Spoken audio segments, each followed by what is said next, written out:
Okay. We are live.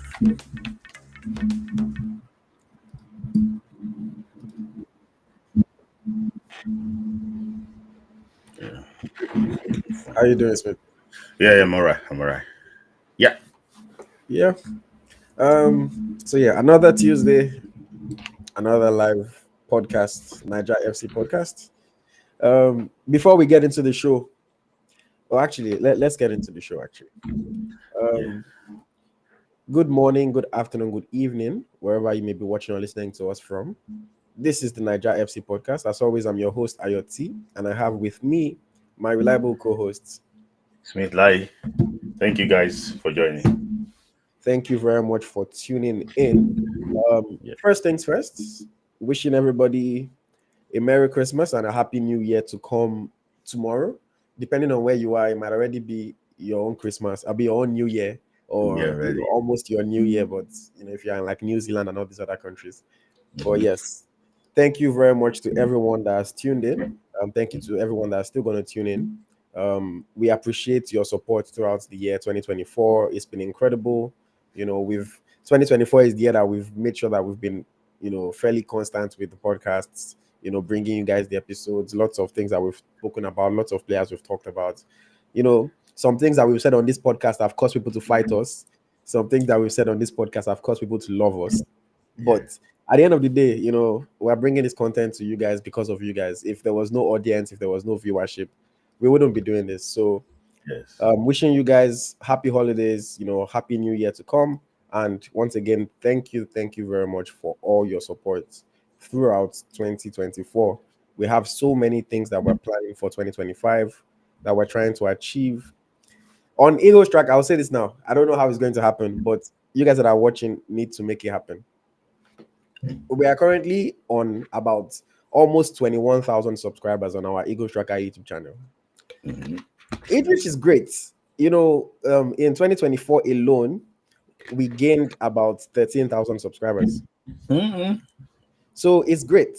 But guys, I think we need to do greater in 2025. I have set this goal in my head for 100,000 subscribers by the end of 2025, which means that we need to 5 times where we are at today. Yes, I'm asking you guys for your support, for your help, but I know that it's not only based on you guys. I also have a role to play. My team has a role to play. Everybody involved in this channel has a role to play. And what I'll promise you guys is that we are going to play our role. We are going to bring you guys engaging content. We are going to bring content as often as possible, exclusive interviews, exclusive content, match analysis, tactical breakdowns, just fun conversations, game shows. There's going to be giveaways. There's going to be so much happening on Eagles Tracker in 2025. So please, while we play our part, we want you guys to also play our part in supporting, in sharing the content, in subscribing to the channel. On YouTube, 53% of our viewers are not subscribed to the channel, which is incredible.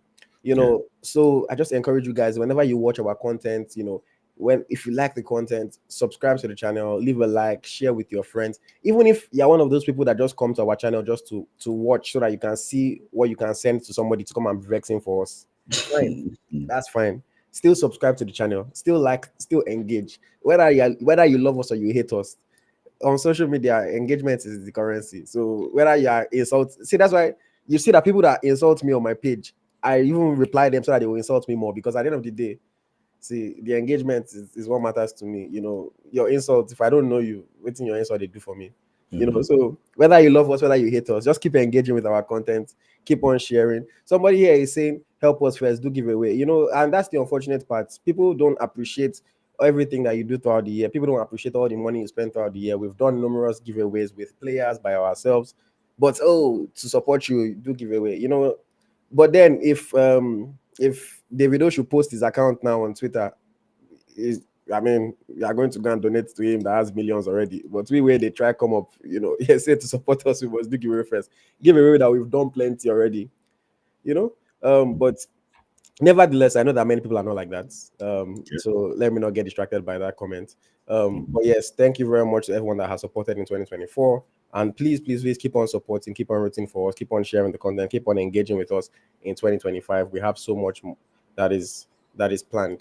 No, don't drop your Aza. With all due respect, I've never seen you commenting on our page before. If your Mhm. engagement is to ask for giveaway, yeah, I mean, let's be realistic here. You're a normal person that we always see you talking every time you're engaging, and you say, "Oh, do giveaway." I know the regulars that come on our channel and watch and engage, just Mhm. come, yeah, I'm seeing your name and it's giveaway you're asking for. But yes, let me not get distracted. Let me not get distracted. I'm not looking at that again. If you are watching on any other social media channel, please go to our YouTube, subscribe to our YouTube channel, and that's where you can enjoy all our content. Most of the things on YouTube don't go on other platforms. That's just the reality. We're not posting long form videos on Instagram. We're not posting long form videos on Facebook, things like that. So you have to go on YouTube to enjoy that content. We have a lot planned for today, so Smith Layi, let us get into it. We're going to talk about, of course, the weekend's action. I'll just go over that fairly quickly because a lot of people were not in action this weekend because of the holidays. Yeah. There's still a number of Nigerian players that performed and did quite well. So I'll talk about them. We'll talk about the NPFL a little bit. We'll get into conversation around certain transfer rumors here and there. We'll talk about certain changes that have happened. And then we'll talk about a little bit of lifestyle, and then we'll do, talk about some moments in 2024. You guys can let us know what your best moment was, or what your worst moment was, but we'll get into that. And then, of course, we'll talk about 2025 just a little bit to round off the show. I have Mo said, make I drop my answer. See, if somebody like Mo say, make I drop as herself, it make more sense because Mo they support every week, every day. Appreciate your support. Okay, let's start with what's it called? Let's start with a review of this past weekend. So as always, what I like to do is I just like to highlight the different Nigerian players who had good games in the weekend, and I'll talk about the team of the week as well. And then we can get into talking about some specific players. As for the goalkeepers, there were two goalkeepers that were worthy of note this past weekend.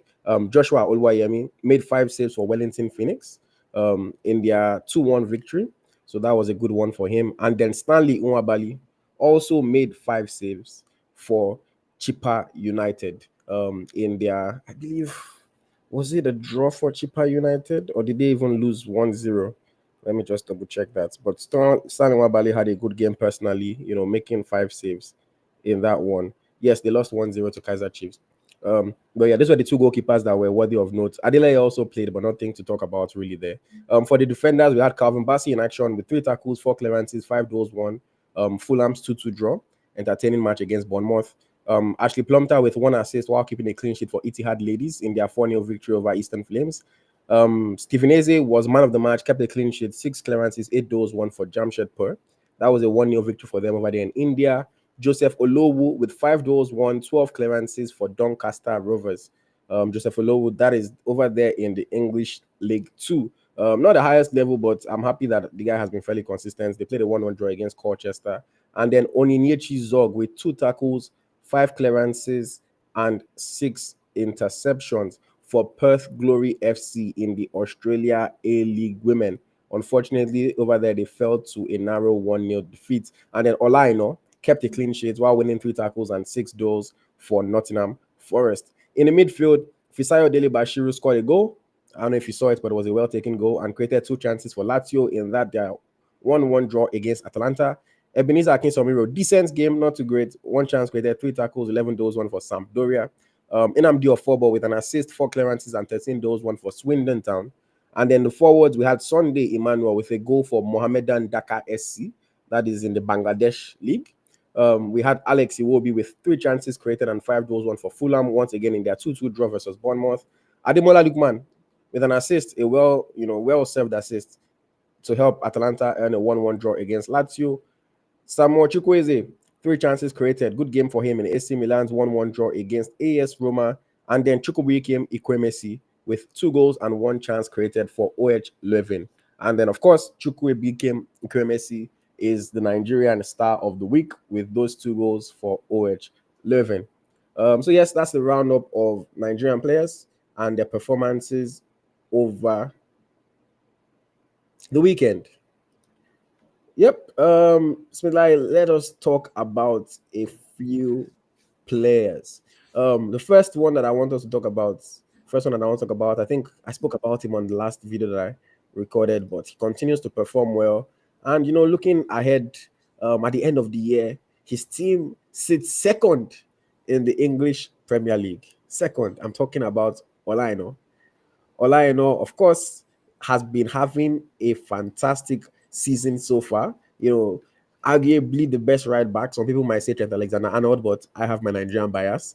But yes, what do you think about Ola Aina's performance this past weekend? What can we say about the 2024 that he has had from the AFCON all the way till now? What can we say about him? No.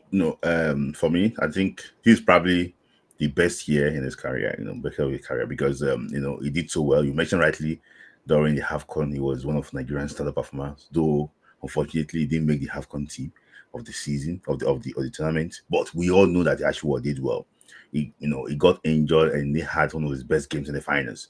So even carrying that to the Premier League, he's performing brilliantly for the Premier League now. So when you said that it's not. He said he's the best right back in the Premier League. I was listening to a show just before we started this program. Gary Neville, the 2 twins in the Premier in the English media, Gary Neville and Jamie Carragher. So 2 of them were asked to actually pick their team of the season so far. One had Arnold, I had Arnold in his team, and the other one, that's Jamie Carragher and Ola Aina. And he gave the reason why he's picking Ola Aina. He said because Ola Aina, out of that, Ola Aina is like very comfortable playing as a right back or as a left back. He's very, he's added goals to his games. He can defend. He said I can defend more than Alexander Arnold. So that's what gives him that edge. And he's also decent to attacking. So he said that's what gives him that edge. But in terms of numbers, Arnold is there, attacking numbers, but number of tackles and everything. Ola Aina is arguably the best in the Premier League. So I actually agree with you. Not with Nigerian bias now. I think Ola Aina is having one of the best season, in the Premier League. And I would not be surprised if a big move comes for him during the summer or even this January. And I mean, that's something that we're going to talk about later in this episode. But I will say, you're right. I think with TAA versus Ola Aina, it just honestly, I think it depends on what you appreciate in a fullback. I'm someone that I'm, in my days when I used to play football, are you tired now? I was a center back. No, I'm in my Obi Mikel era. I've left. Okay. I'm now in the media. Okay. But when I used to play football, I used to play center back. I'm tall, over 6 feet, fairly strong. So I used to play center back. And I have this appreciation for defenders. I like people that can defend. When you tell me that you are a defender, I want you to be able to tackle. I want you to be able to make interceptions. You are strong in the air. A defender. So I love Ola Aina in that regard. Ola Aina is the kind of player that that anybody coming at him, hey, I'm not saying he's a human being. Sometimes they're going to cook him. Sometimes they're going to get past him. But that every game you're getting 7, 8 out of 10 from Ola Aina. And that defensive part of his game is so solid. Going forward, he's also decent. Yes, I have to admit, Trent, his attacking ability is incredible. That's why sometimes they play him in midfield. His attacking ability. I saw one video of the pass that he gave Salah in just their last game. I've never seen a pass like that in my life. I don't know if you guys, if you haven't seen it, go and see that pass. Like, I'm not trying to hype Arnold here, but like I've never seen a pass like that. So attacking wise, there's no competition. But defensively, Ola Aina is so solid. So for me, I'm going to choose Ola Aina at this very moment. You are shooting a right back, not a right winger. Exactly. So that defensive ability for me really is something that is very important. But yeah, shout out to Ola Aina. Long may it continue. Of course, his teammate Taiwo hasn't had the best of years for Nottingham Forest and also, Nigeria, to be fair. But we're hoping that a better 2025 is going to come for him. And of course, we'll be rooting for Taiwo Awoni. Let us talk about a game, the one Super Eagles derby that we had this past weekend. I'm always excited whenever Nigerian players are facing each other. Whether even if it's in Turkey, second division, when it's two Nigerian players, I always like to watch the match and see how they perform. This past weekend, we had two key Super Eagles players at the moment in Fisayo Dele-Bashiru and Ademola Lookman going head to head, for SS Lazio and Atalanta, respectively. Dele-Bashiru opened the scoring for Lazio with a well-taken goal, and then Ademola Lookman assisted the equalizer for Atalanta. And of course, you can see from that image, Lookman claimed the player of the match award. It's been like, as a Nigerian, as a Super Eagles fan, watching this match, seeing our two boys essentially run the show. How did you feel, in this game? For me, I prayed for a draw and I got a draw. And I wanted Lukman to score and also Dele-Bashiru to also score. And I got the Bashiru one right. That was the unlikely one because that was my prayer that Bashiru should score. But I knew that it's probably unlikely for me to score. He scored, but Lukman, also got an assist. So I saw that game and I was so happy for Dele-Bashiru. To talk about because it had this difficult start to live in Italy. Only playing the Europa League. People complaining about his defensive ability, his positioning, and everything. But anytime it's like he got this strong mentality. Anytime they criticize him, he come back and score. Anytime they say something, he come back. Maybe they should be criticizing him every week so that he can be putting that performance. It's a fantastic performance, and I was so impressed with what he did in that game. And also to Lookman, Lookman is now getting to a stage that it's more about the team. If he's some people, that goal, that assist he gave, he will take it. It will say we have a goal because especially if you like the numbers.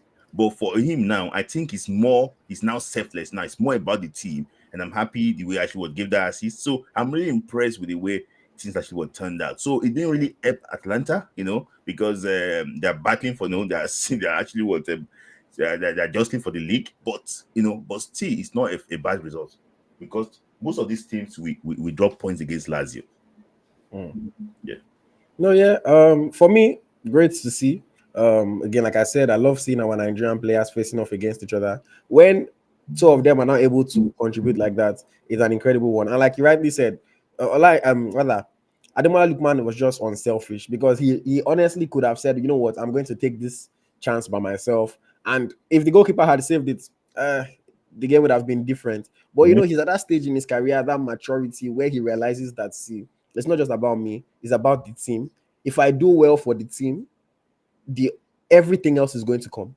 You understand? Like whatever he's looking for, is it the personal accolades, personal glory, all those will come. He has seen it in 2024, the success that he has had with club and with country.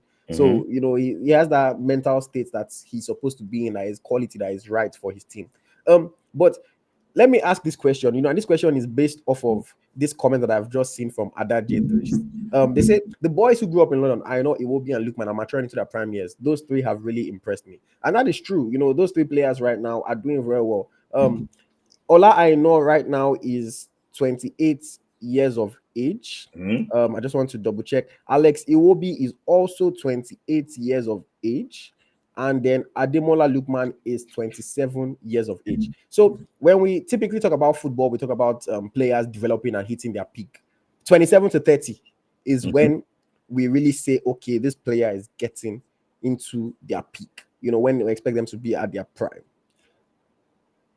How incredible or how exciting or how good do you think we can get if we can translate now these three players playing at the peak of their powers, include Osimhen also playing close to the peak of his powers, include somebody like I don't know, maybe a Calvin Bassey getting to the peak of his powers. How good do you think we can be if we can make this thing gel and stick together? It's so lovely. And if you look at the trajectory of these guys, realize that players normally hit their peak at that point.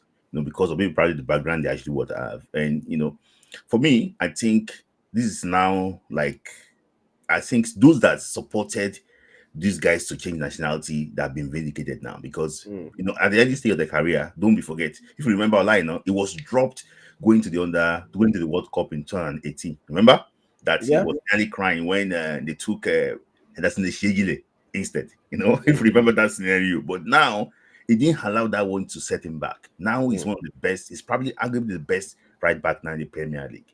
Mm. The guy was dropped, was dropped for, did not actually work. But I won't, with due respect to him. So look at Adama Lukman too, the way people criticize him against Ghana in the World Cup Yeah. qualifier that cannot play African football. He's now the African player of the year. Mm. Someone that cannot play African football. And look at Alex Iwobi too, the way people abused him during the AFCON and everything. So that, he should be staying more in the barbing saloon than playing football. Look at look at what look at what he has turned his career to Mm. now. So for me, I'm really look at Kevin Bassey now. Look at the way they roasted him in the qualifiers against Ghana, that he was breathless after 30 minutes, that he was tired and everything. Mm. Look at what it turned to now. So sometimes these guys need time to Mm. acclimatize. So, and I'm happy that the four players who actually mentioned now, they're the peak of their powers. So we just need to get a manager to mold them together and capitalize on this. That's why I was saying something that if they allow the man that took them to the final to click them to the next AFCON, we might win it. But that's not going to happen, innit?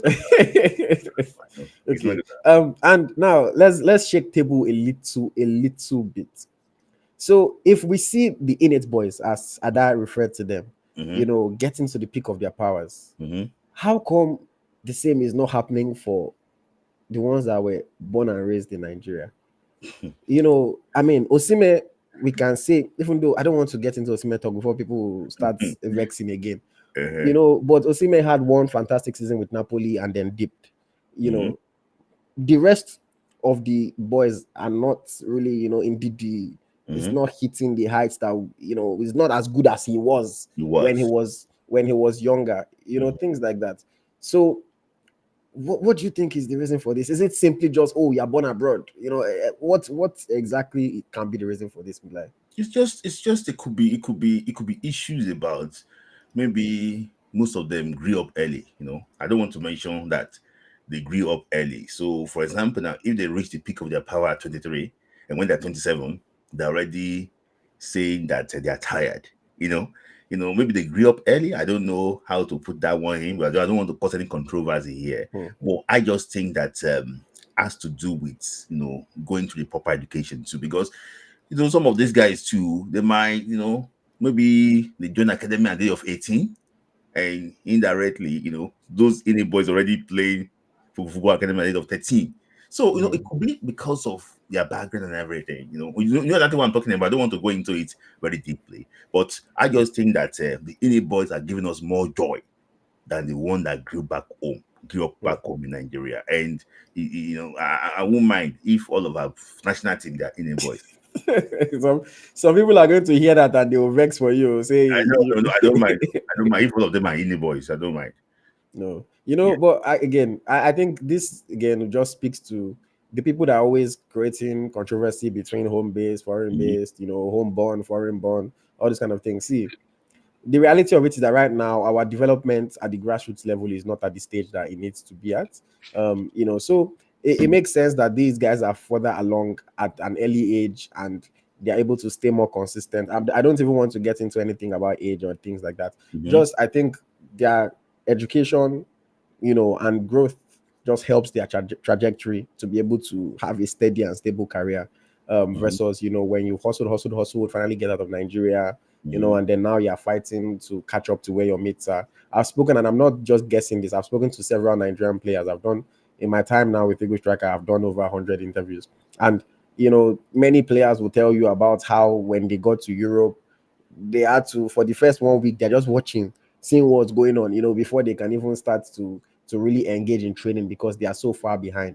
So hopefully we can have more of our homegrown players that are able to stay consistent and shine for a long time, because I don't want to be seeing one good season then dip, things like that. And I also don't want to just come out and say, oh, you guys are cheating. No. So Mhm. And Um, yeah, go on. just to add something. So because another thing is also what life goal, how So what they set, what they actually would want to achieve. Some your people, ambition. your ambition. Some people, what they want to do is to build house in their village, compete with all the 419 people around them.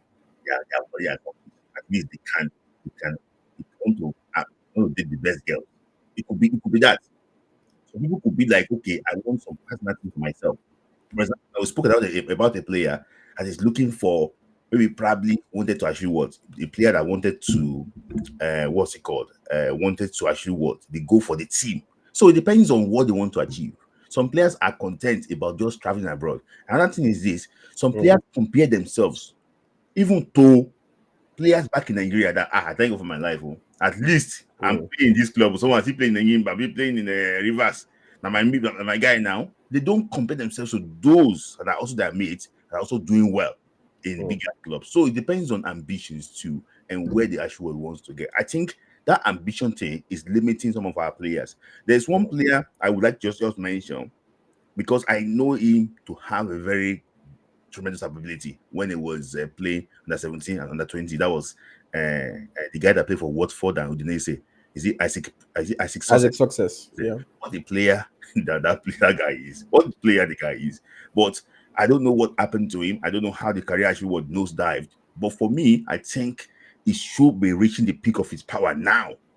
I don't know. I think it's in Now he's in UAE. UAE. So Mm, that is another big example. I don't know what really happened to him. For me, I just think that we need to educate our boys back home that it's not all about just money. It's not just about building houses. It's also about your own. Because, for example, now if they are calling Lukman now, after player of the year, they can invite him to anywhere because of what he did, what he achieved when he was mm, playing. It's not just about the money. It's also life after the football. What you mm. achieve, that one will make you more relevant. That is it. No, you make a good point, but again, I always like to just give perspective and say, see, at the end of the day, success is relative.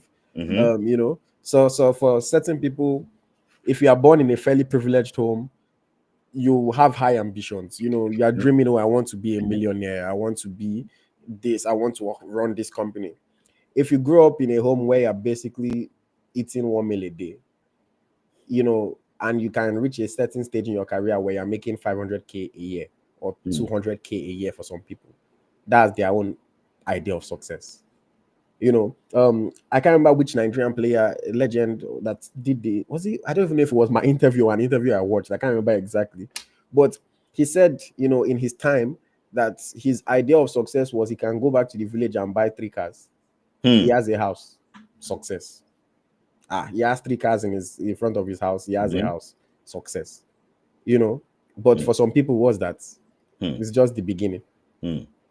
So success is relative. Yeah. Some of our players are highly ambitious, some of them are not. But Mm-hmm. again, it's the same thing with the foreign born. To be fair, some are highly ambitious and some are just chill. I mean, I've lived in this country for a long time now. I see how a lot of these people here are not go-getters. They are not high Mm-hmm. achievers. They have a system that works for them and they are just very fine, just chilling and enjoying. But I get what you're saying. For the sake of time, let us just move on. Let us move on. To wrap up conversations around this past weekend's football for Nigerian players abroad, unfortunately, we had a little bit of negative news. After a fine performance, unfortunately, our boy, last video I did, I came and I said, it is your time to shine. It is your time to shine. You need to step up now. I don't know if it's village people. I don't know if it's just stroke of luck. I don't know if it's God. I just said, no, you need to calm down a little bit. But somehow, Samuel Chukwueze picked up an injury, in AC Milan's 1-1 draw against AS Roma. The boy was doing well. He was creating chances. He was causing problems. And then that injury comes. And it's bad for AC Milan because now they are missing many key players. But I'm especially pained for Samuel. Seeing his face, seeing him almost in tears or practically in tears walking off the field, just knowing that he's going to be out of action for like maybe 2 months or more. Very, very painful. Chukwueze is a player that I'm rooting for so badly, man. Like so badly, so badly. I want him to rise to the top. We know the kind of talent that he has. Man, but unfortunately, I guess football life does not always happen the way you wish for it to happen. Um, I, I mean, I was checking. I haven't seen any official statements yet from AC Milan on the length of time or on whatever issue exactly it is. But I really hope that he's not out for too long. I hope that he can come back by like maybe latest February and at least try to end the season strong because he was just finally picking things up at AC Milan, man. It was just finally starting to impress, finally starting to do well. And then just the worst timing for this injury. But Smith Layi, what did you think about Chukwueze's performance So and sustaining that injury? so sad. I just heard the news now that he's going to be out for 1 month. Okay, one So month. you're a prophet, He said that February. So I don't know, maybe you're in spirit, ready estimate that injury. So for me, I think I agree with that. It was just trying to, you know, to also perform well, and it's also a subject of transfer to this window. So I don't know the reason why, the window that maybe it's meant to stay there similar or move away from similar. That's how he's just gonna miss all the transfer window. That 1 month, exactly 1 month, he'll miss it. So for me, I think it's unfortunate for him. I think it's just him to pick himself up. So sometimes too, when I see him not trying to dive into tackles, and everything, I understand, from his own angle that it's not easy. Injury is the number one enemy of a player, Yeah. and I just hope that he can actually be mentally strong and come back from this. That is it. Yeah, I hope so too. I really hope so. Shout out to you, Samuel Chukwueze, man. We're wishing you all the best, and hopefully 2025 goes way better than your 2024 has ended. Okay, now let us just quickly talk about the Nigerian team of the week on Eagles Tracker. So, like I mentioned, star of the week for this past weekend was Chukwueze Ikwemesi with 2 goals and 1 chance created for OH Levin. But the rest of the players who made the team of the week as follows: goalkeeper was Joshua Oluwayemi, who made 5 saves for Wellington Phoenix. A wonderful performance. If you want to watch the highlights, it's going to be uploaded on our Patreon.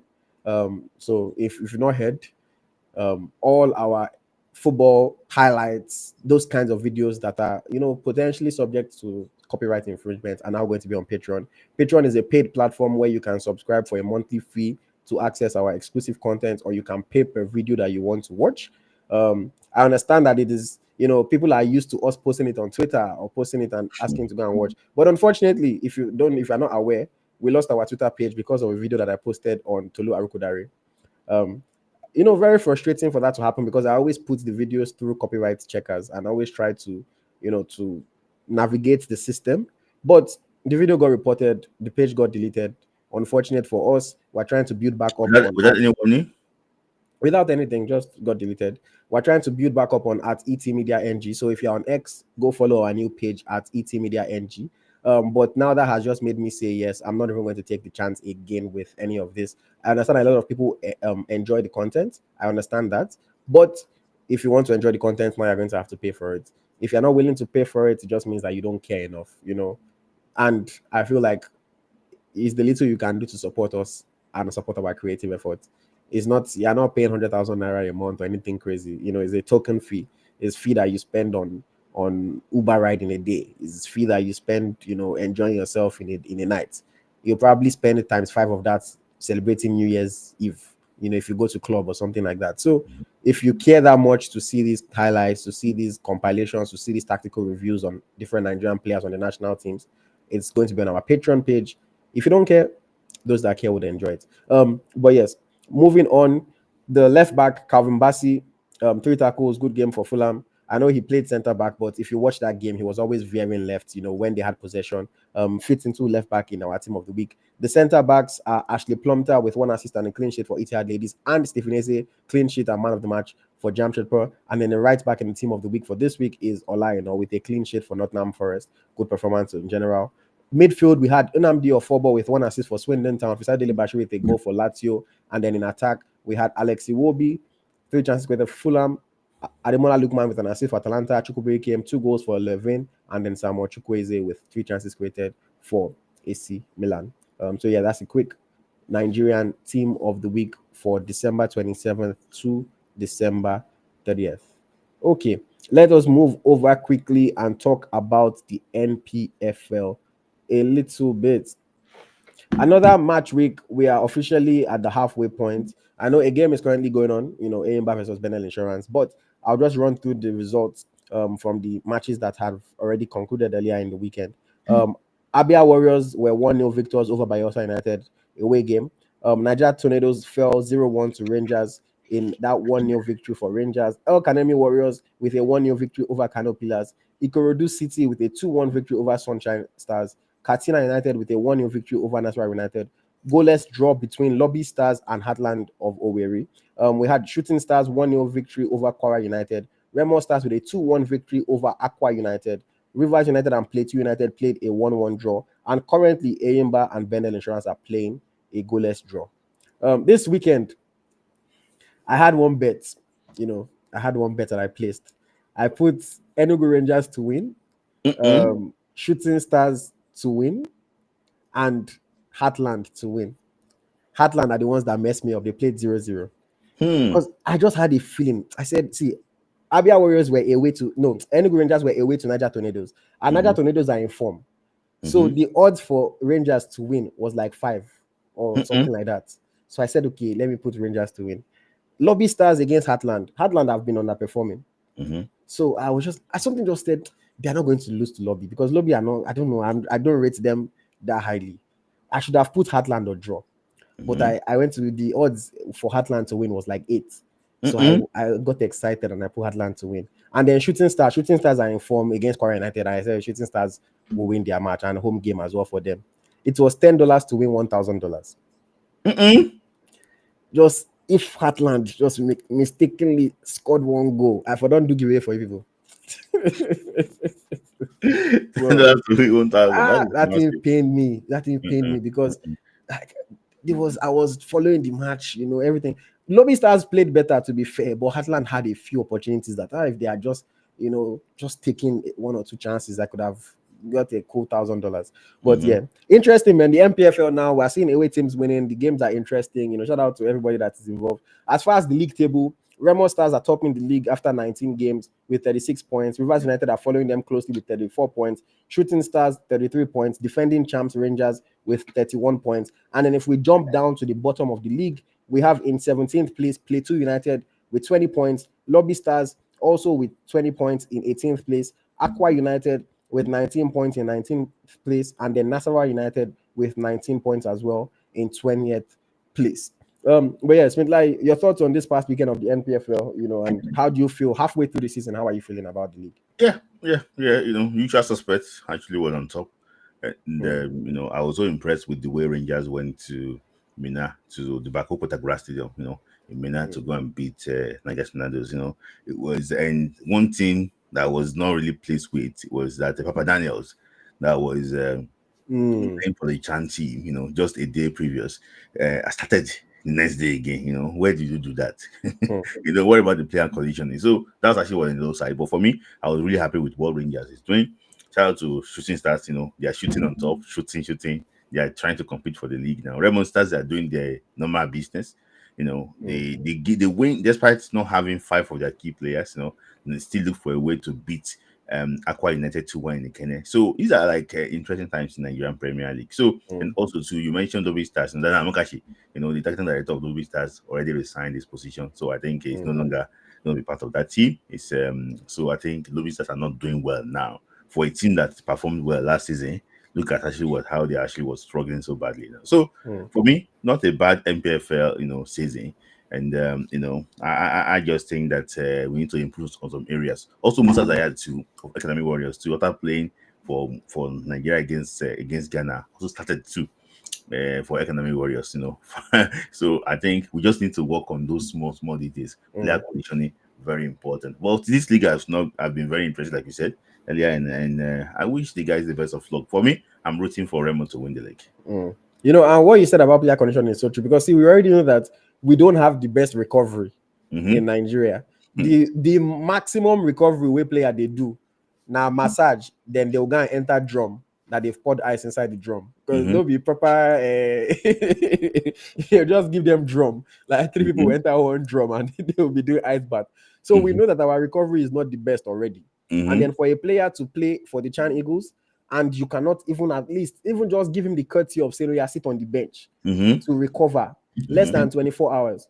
Travel, everything. I think it is player mismanagement. If that player gets injured now, it's his own career, it's his own future that is on the line. The club is going to move on. you know. So we need to do better. We definitely need to do better. That's something that I saw it when you posted it. It was not a good site at all. And like you rightfully mentioned, Amokachi, unfortunately, And Yemi Laniwaju of yeah, Enyimba. the reason Yemi Laraja I was going to talk about, but Amokachi's own now a legend, is a name that people have in the past even talked about, those Super Eagles, everything. But if we navigate more NPFL waters, I don't know what that says about the level of our coaches. I don't want to get into that conversation right now, but when I saw it, I was just like, it is what it is.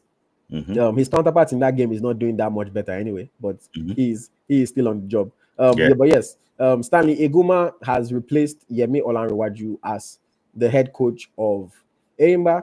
Stanley Eguma, of course, is a two-time NPFL winner, and I guess Enyimba are hoping that he's going to be able to turn their fortunes around. The only thing I was wondering why Kanu Nwankwo was not the one at the unveiling. What do you think? Why did he not unveil? Maybe he's busy. Or he's taking a step back and allowing other people to do things, or what? Yeah. Maybe he's trying to see, because I can see Alice Ekweme in the picture there. So Alice Ekweme is the director there. So I think maybe he's asking them to take over. Okay. Somebody said, why did actually Nigerian league team big odds like that? It's because they don't believe that away team can win. That's why. So that's why the two away teams, 5 odds, 8 odds, they don't believe that away team can win. I wanted to use that one to chop their money. Now Heartland just no deliver for me.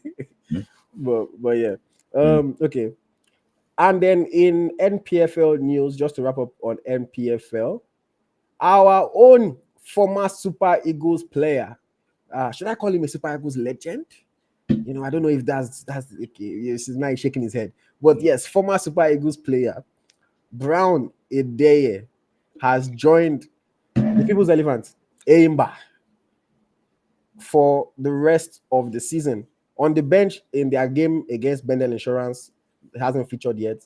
But another ex-Super Eagles player that has had a good career abroad has come back home to play in the league. I don't know how much he's getting paid. I don't know if he's getting paid.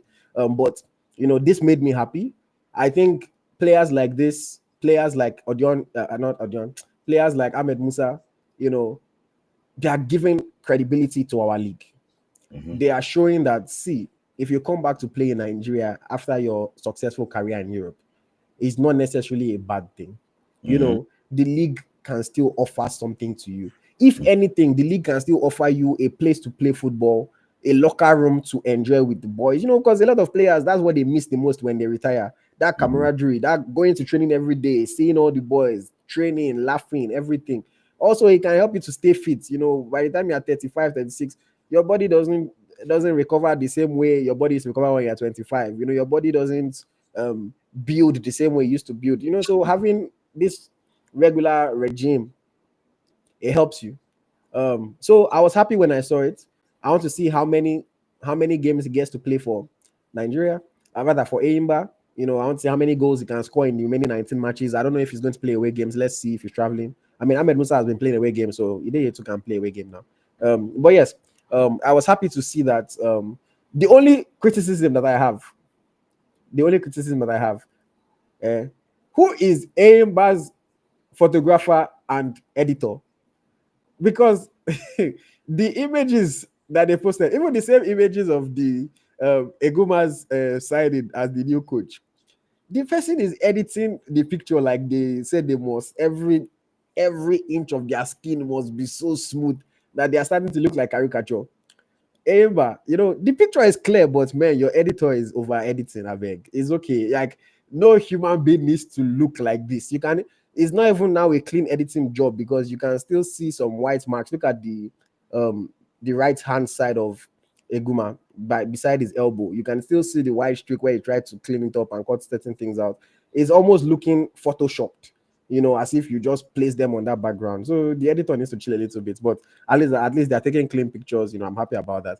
But yeah, so like, your thoughts on Brown Ideye returning to the NPFL with Enyimba? He's good. He's good. He's he's the close friend of one of our allies. So very good.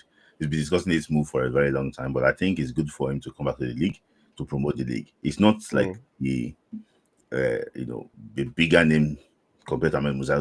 They both won the AFCON in 2013, but and even if played more important role than Musa in 2013. But Musa have this cult following, in Nigeria, so that's why it makes Musa more popular. So I can see that the stadium is not even full. That's why it's been announced that Ideye is going to be there. But let him just come and do what he could do, and this can also inspire people like Ogenye Onaze and also maybe probably Odion to come back to the league and actually do well. I hope that Odion can play for Ikorodu FC. Yes. Okay. Challenging people like Odion people like Ogenye Onaze, John Ogu. Yeah. John Ogu, you have been at home for a little time now. Like, go and play. I understand that you're a big boy. You played Super Eagles, but you can play in the league, like rather than sitting at home. Ogu is my guy, so I don't want to talk negatively about him. But recently, what I've seen him doing the most is promoting Obafemi Martins Club. You do not play football to turn into a club promoter now, with all due respect. Like, even if it's to go and play in the league, enjoy yourself, engage with the fans a little bit more. Let's do it.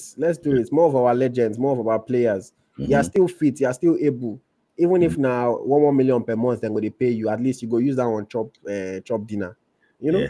Somebody's asking you here that which platform do you play the bet from?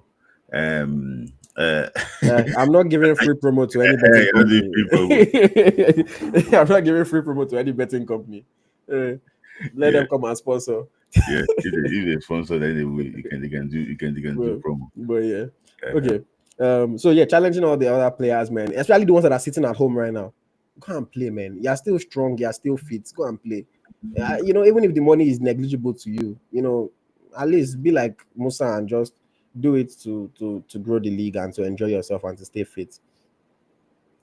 So okay, somebody said John Ogu said he's on talks with Lagos team. Which Lagos team is that? Ikorodu City or which one? Speaking of Lagos, the Lagos Liga, shout out to everyone involved in that league, just concluded with a team from Abuja, Premier Sporting, emerging as the champions. But something struck me watching and following that league. And it made me ask, in Nigeria, it's been like, do we really like football the way we say we do? Or do we only like Premier League, La Liga, because it's different for you to like the top leagues in the world and for you to like football in general. Someone like me, I see under 12 playing, I watch. Under 15, I watch. Under 17, I watch. Male, female, I watch. Whether it's low level or high level, I watch because it's football. I enjoy football.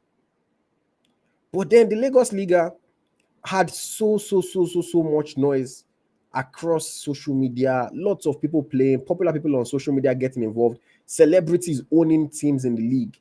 But then I was extremely shocked to see how low the viewership was for that league.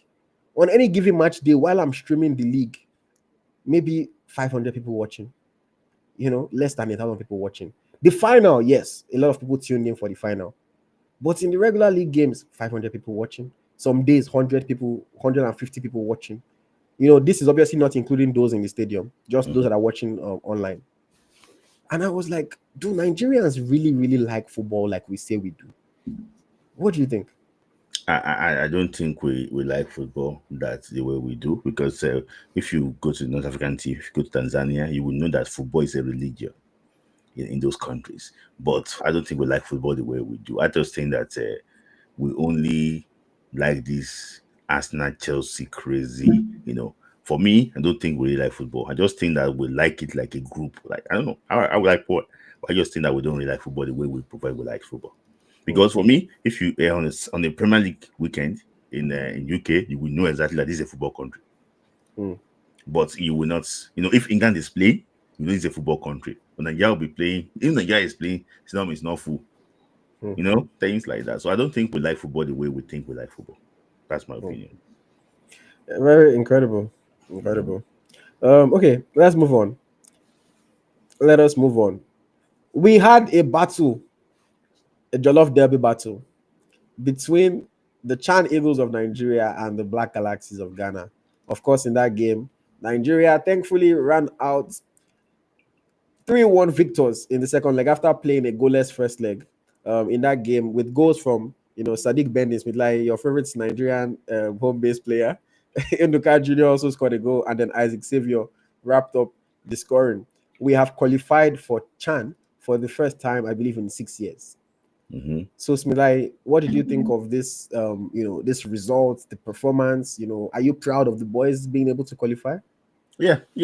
This team prepared more than the previous two teams that failed to qualify. I remember that the first one that failed to qualify was under Coach Imama Makabo. The team was horrible. I think that secretly me to play in that team. I think they lost to Togo. And the CHAN after was under Coach Saisi Yusuf. The league was on break. So you had to go and bring players that had just finished Independent Yam, put them together and go and play Ghana. They lost 2-0 in the away game in Cape Coast, and they won 2-0 in Abuja. They lost out on penalties. So this one, everything worked for them. One, they went to camp early. Two, the league is on. So the fitness level is higher, compared to the other two times that they actually played the qualifiers. So a lot of things actually went in their favor. And they also coached by a popular man that is popular among the local based players, Daniel Gumere and also Coach Ileshigu. So it's popular among them. I mean, they know them very well. Like for example, now 5 of his players out of the 18 that dressed, Ogumere were playing for Remo. About 3 players from Rangers too also played for that team. No, not of the reason. Kazim Ogunleye, Isaac Xavier, what you call him, and also Ifeanyi Onyebuchi. They made the team from Rangers, so they know these players very well. It's just like trying to bring the best together. And also, too, I'll mention something. This is the best. This is the selection I've seen that I don't have any question. I can't say that, okay, there's a mistake. I think they got 95% of it right. I cannot say that, I can't say that they got it wrong anywhere. So this tell you that they meant what they wanted to do. I also heard some background things to that. Even the coach even motivate those guys very well every day, telling them exactly how important this thing is. So for me, I'm happy, and it won't be complete without mentioning Ghana. I'm happy that we did against Ghana, because I can see that they have been crying all over social media too. So it's also very important that it's against Ghana. So they stopped from qualifying with last edition, but now we stopped them from qualifying. So we're just adding salt to their wounds. That's it. Ghana, shout out to all the Ghanaians, man, that are always bantering on this channel, but you guys know that forever and ever you are going to remain our junior brothers. We enjoy the back and forth, because it's fun. Every once in a while now you challenge your big brother. You think you can beat your big brother, you challenge him, and then you knock your head, and then you realize that you're still the younger one. Shout out to Ghana, man. Maybe next time. They beat us in on penalties in Wafubi under 17 girls. They were making noise, even though that one referee helped them small with our disallowed goal, but they were making noise because they won penalty shootouts. Now come and qualify for CHAN. In our comments, somebody was just the person was making out. So all of a sudden, he started saying, "Hey, it's bribery. They just the players that paid bribe are the ones that played. This is not our best squad. This is not our." As I see, I'm not the one that collected the bribe, so all that one does not mean anything to me.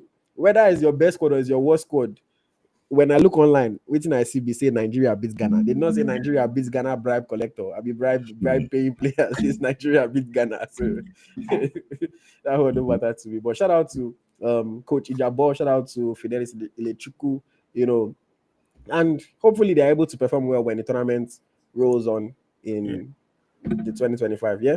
I want to ask you a question. Egwawa is meant to be the coach of this team. Do you think Egwawa should come back and coach this team? No, of course not. If he, initially they said he was going to take control of the team. I guess he decided not to, and he lets these 2 juniors, handle it. So let them just handle it. Is the Super Eagles coach? Let them handle the Chan Eagles. That's fine. They know the players well. They work with the players week in, week out. Let them do. They are doing a good job. Yeah. Let them continue. Let them continue. Any player from Super Eagles among them? Not that I've seen yet. Not that I've seen. What about the coach being Super Eagles coach? Not that I've seen yet. I know some people have been saying, some people were saying it. Oh, let them come and coach Super Eagles. I said because you qualify for CHAN. Calm down now. It's not that simple. It's how people say. They said. Let me not even get into that. But it's not because they qualify for CHAN. No, it's not that simple. They need to do it. Let them show us on the continent what they can do. Really rub shoulders with some of the top coaches. Then we can say something like that. But yeah, Mm-hmm. okay. Let us move forward in conversation. And speaking of those two coaches, when we talk about national team assignments, we're of course expecting a new coach for the Super Eagles in 2025. When in 2025, we don't know, but we're expecting to be before March. The two coaches that I mentioned are being tipped to be the new assistant coaches. Well, not really new, but the assistant coaches for with this unsigned, this anonymous, this unknown foreign coach that we are going to sign. No coach yet, but the coach already has assistant. Mm-hmm. Well, yeah. So it's like, what do you think about that? I Even though think we just said they shouldn't be in charge, do you think they are okay to be assistants to this unknown foreign coach? yeah, I think it's very important because the national the CHAN team too is also a senior national team, so it's very important for them to learn from this unknown foreign coach so that they can bring their experience. Mm, So because I can see that they look like a good students. They tend to listen. They tend to So I think that it's very important for them to actually learn under this unnamed foreign coach. So at the end of the day, if the foreign coach decide to go, or they can get to a stage that they can get matured, and be able to take over the national team themselves. So for me, I think it's not a bad thing. Even if they can't take over the Super Eagles, some of them should be able to take over on under 23. mm, You get it because with what I see them doing now, it will not be bad for them to select the best under 23 player, mm. in the Nigerian league because sometimes we need home base on 23. So for me, I think it's very good decision from the NFF to actually do that, and I hope that they can take that opportunity and grab it and learn to the maximum under the coach because that was what NFF did for Christian Shuku to learn under Westerhoff. They did that one too for Finidi George to learn under Oste Pesero. So not bad. It's not bad at all for them to No. assist over And the and years. I would say, I have to agree with you. In general, of course, we want whoever is coming to be the coach to be able to come with his assistants. But if you look at most national teams, the ones that are set up right, they usually have about two coaches who are fixtures, who are there regardless of what happens. In the England setup, I know Steve Holland is one of them right now. Mm-hmm, That regardless of who the coach is, he's the English assistant coach mm-hmm, selected, employed by the FA. Is not working with the head coach mm-hmm. in particular.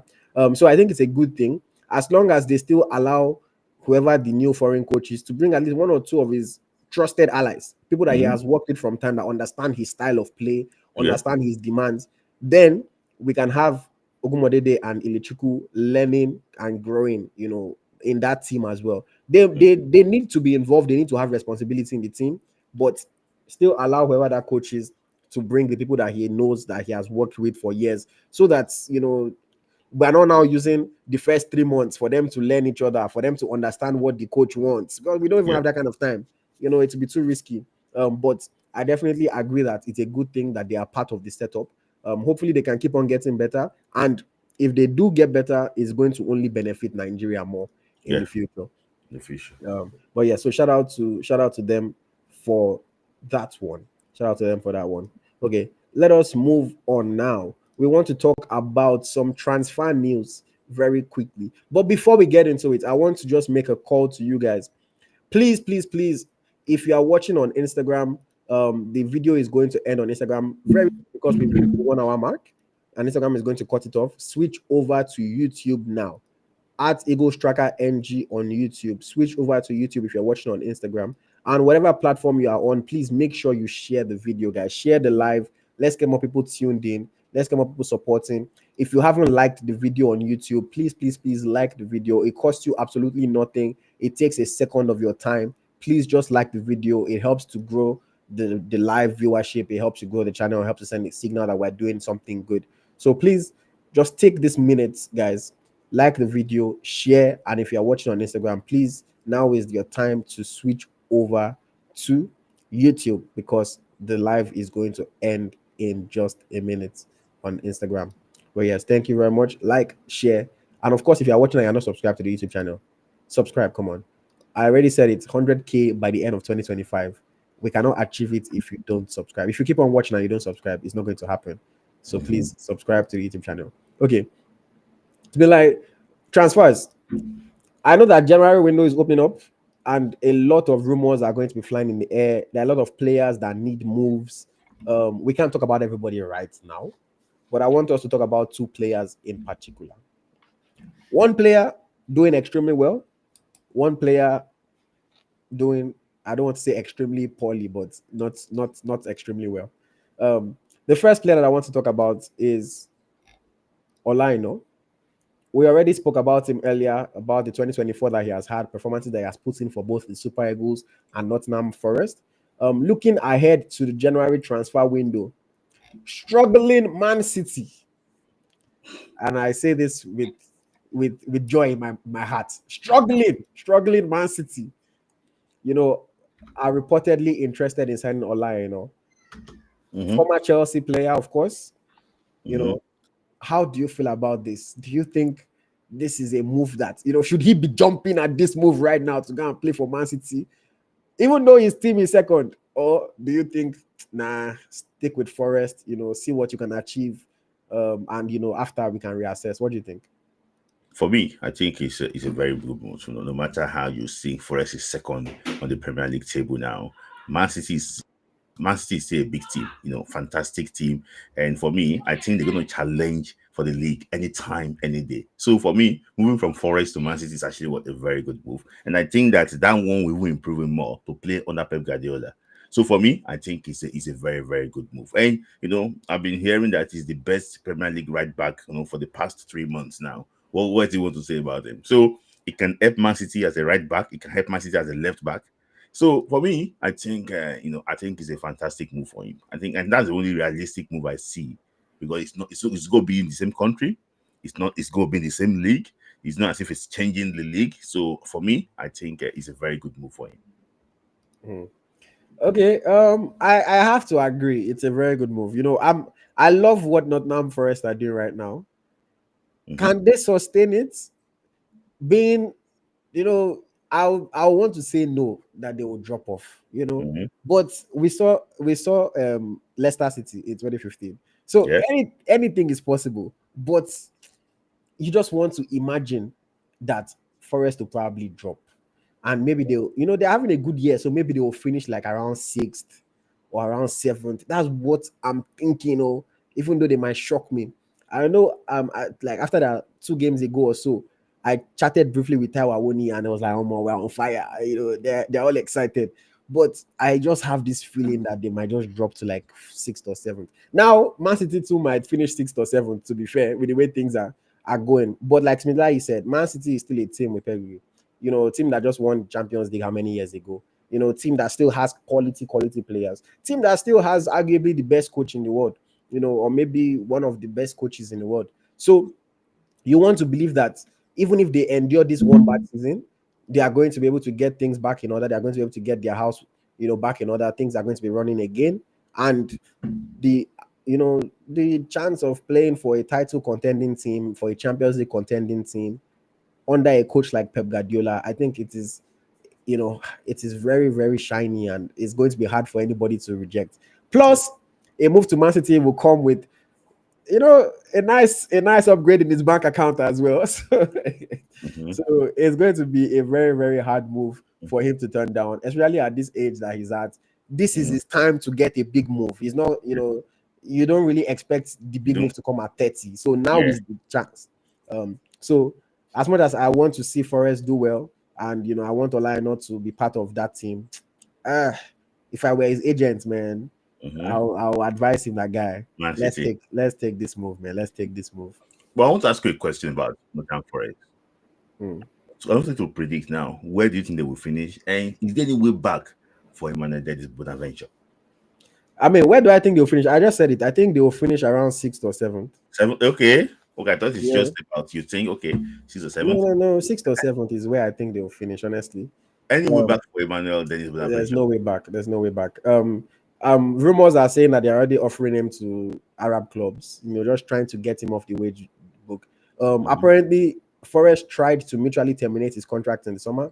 Mm-hmm. But Dennis likes his money now, so he Mm-hmm. rejected. He said, "No, no, thank you. I will stay here. You'll be paying me. I'll just be chilling with DJ Copy." So is the boy is happy to just sit at home and collect his money. That's the reality.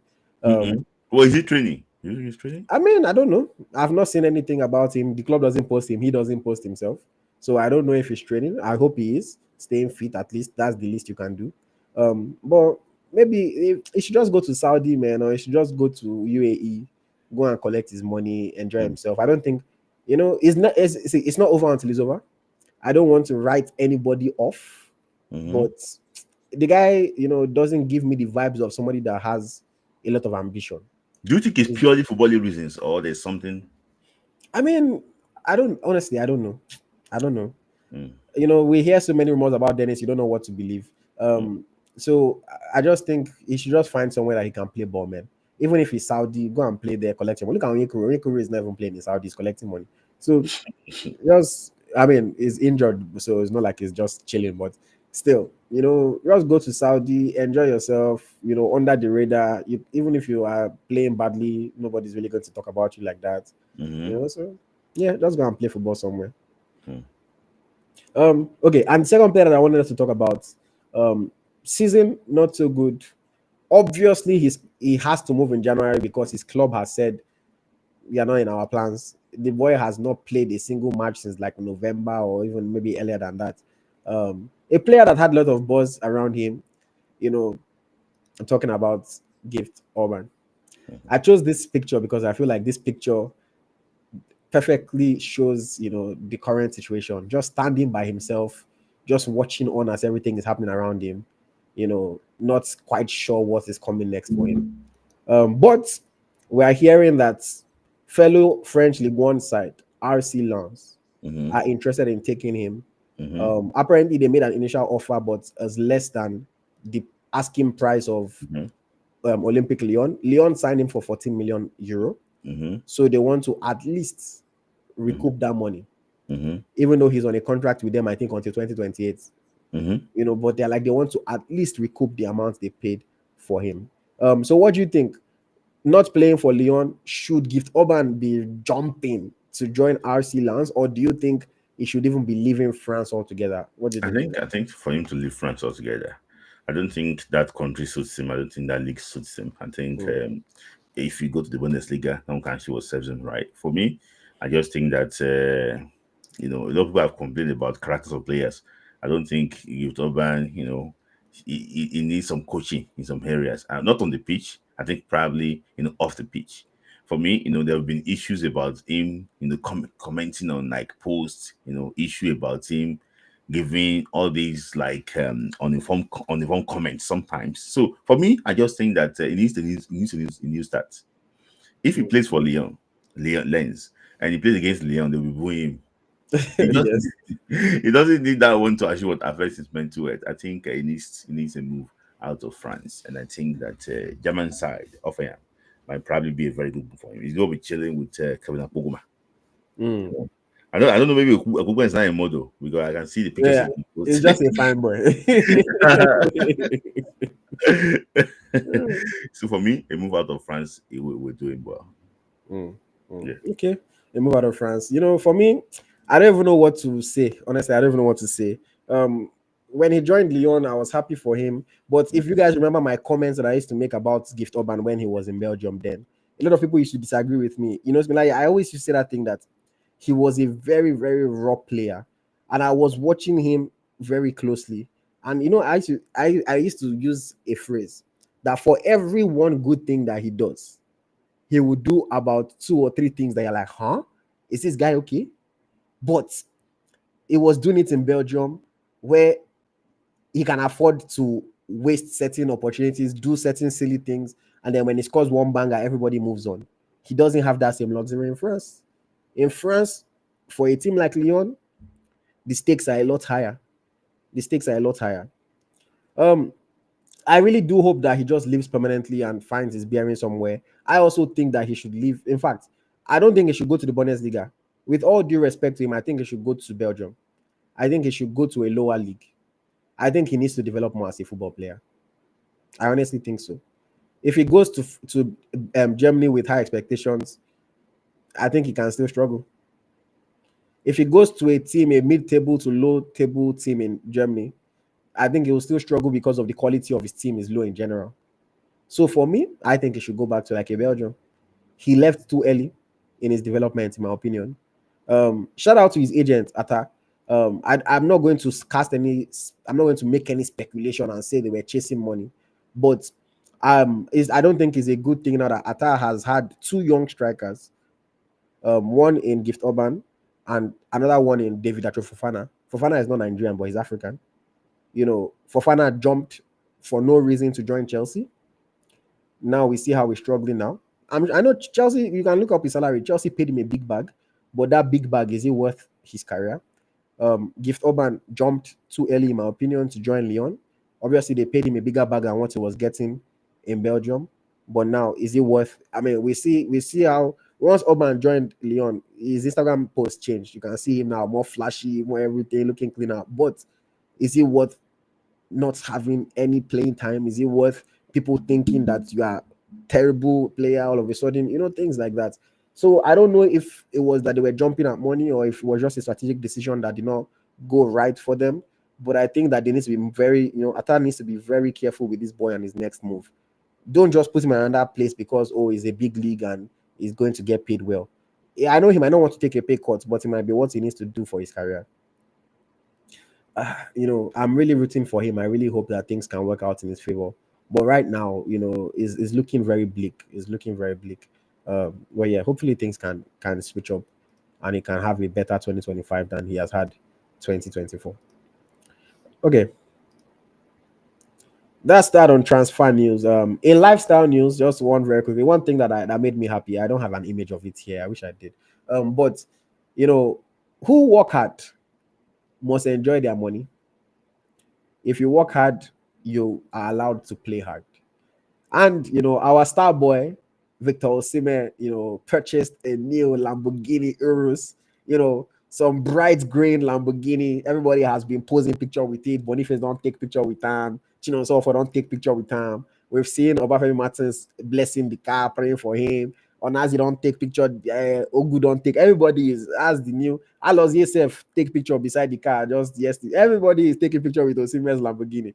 So it makes me happy to see Osimhen is obviously one of the biggest earners in Nigerian football, but is also one of the biggest spenders in Nigerian football. Osimhen no fit enter commercial flight again.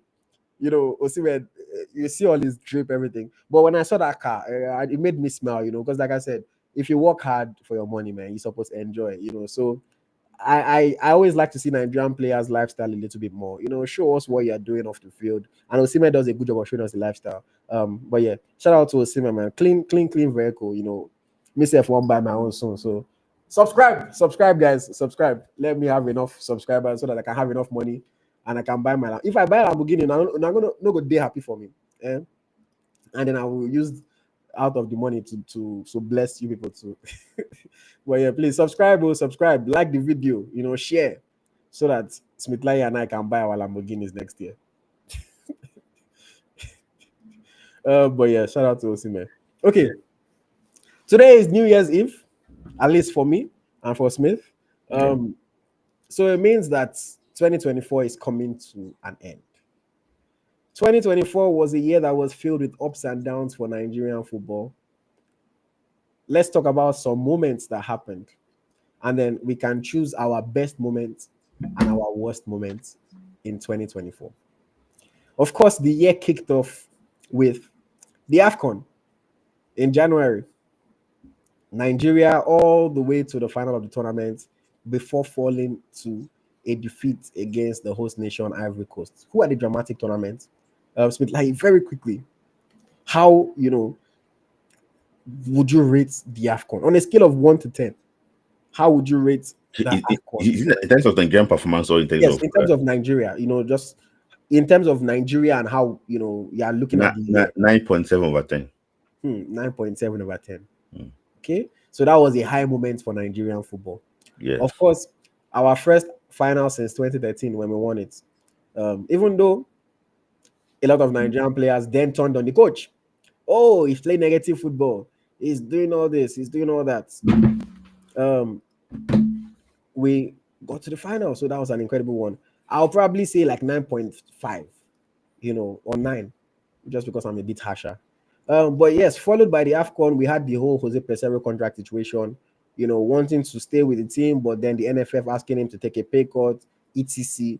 Ultimately, Jose Peseiro left his role as the coach of the Super Eagles, and our very own Finidi George Sorry, was. before you leave to Super, sorry, let me just ask you one question. Okay. What was your favorite moment during AFCON? What was my favorite moment during the whole AFCON? Honestly, I think I'm juggling between beating Ivory Coast in that 1-0 game Mm-hmm. and beating South Africa in that semi-final. I'll probably give it to the South Africa game because that's the game that took us to the final, Yeah, and of course we were able to shut up these South Africans that think that they're our mates. yeah. We're able to shut them up. So I'll give it to that victory, Maybe- penalty shootout, Yeah, tense match. I'll give it to that victory against South Africa. What yeah. have you done? That's a good question. I think so too. For me too, and on Pasero, do you think that for them not to renew Pasero's contract, do you think that NFF made a mistake?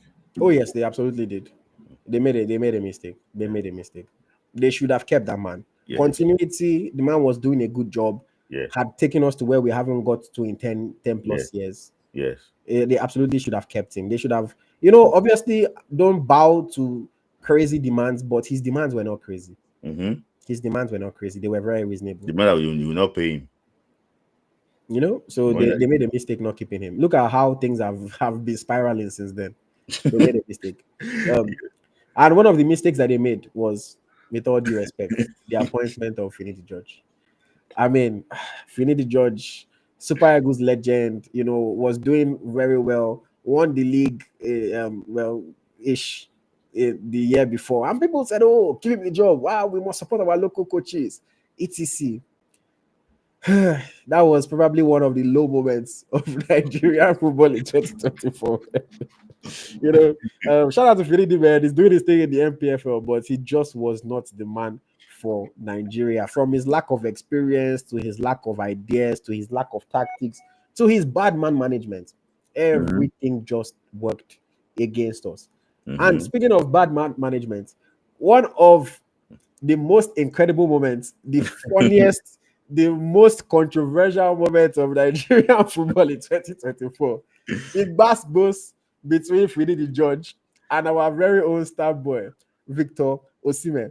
We've not seen something like this in a long time. I don't know when next we're going to see something like this, where a player comes out publicly on Instagram Live, for that matter, Mm. to come and blast his coach. His current nobody said they don't sack the coach. He came and blasted him. Everything. Incredible moment. So it's been like Finidi, the whole appointment, the whole drama with Osimhen, on a scale of 1 to 10, where will you put Finidi, the terms of Nigerian football in 2024? For me, Infinity, I don't want to be too high, but Infinity was 0/10. I don't know. Infinity, I won against the appointment of Infinity George. I knew that he was inexperienced, but because in Nigeria, even if you're not prepared, some people will push you to take it. Those that push him to take it now, they don't run away. He's now led by himself. So for me, I think we got it wrong. And also, once you mentioned about Victor Osimhen and Freddy George, come on, like, oh my days, I will not, that was one of Nigerians' low moments.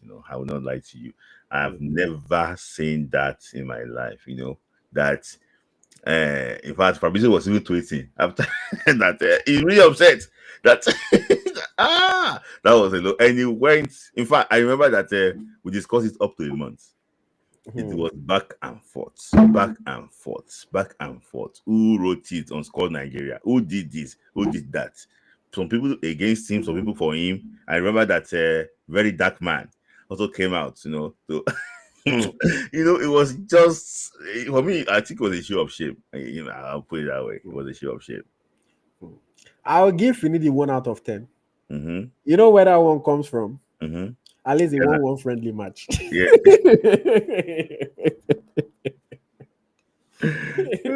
He won one friendly match, and like you Mm-hmm. said, against Ghana.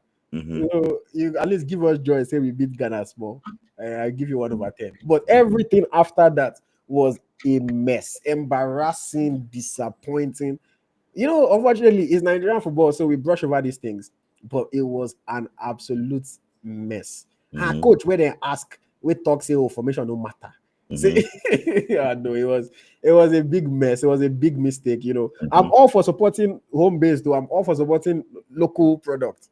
But man, support local fashion, support local music. I don't know if you support local coaches. With all due respect, because they continue to disappoint us, man. We continue to fight for them. They continue to disappoint us. Finidi was a very, very big, very, very big Yeah. mistake. Very big mistake. But let us move on. Let us move on. Now let's not all put it on Finidi George, because the NFF also have a big part to play in all of this, an absolutely big part to play in all of this. And we saw it again with Bruno Labbadia. Mm. Remember, in the summer, It came we like a heard thief that in the night. we Yeah. had like a team in the night, around like 5 a.m. or 4 a.m. They just made something that normally anybody that wants to make announcements, you strategically time it to when you know everybody's active and Yeah. attentive. Our own is the opposite. They strategically time it to when everybody is asleep. Mm-hmm. Early hours of the day. Bruno Labbadia is the new agreement in place to take over. This one, so down. 3 days later, Baba say no, they do again.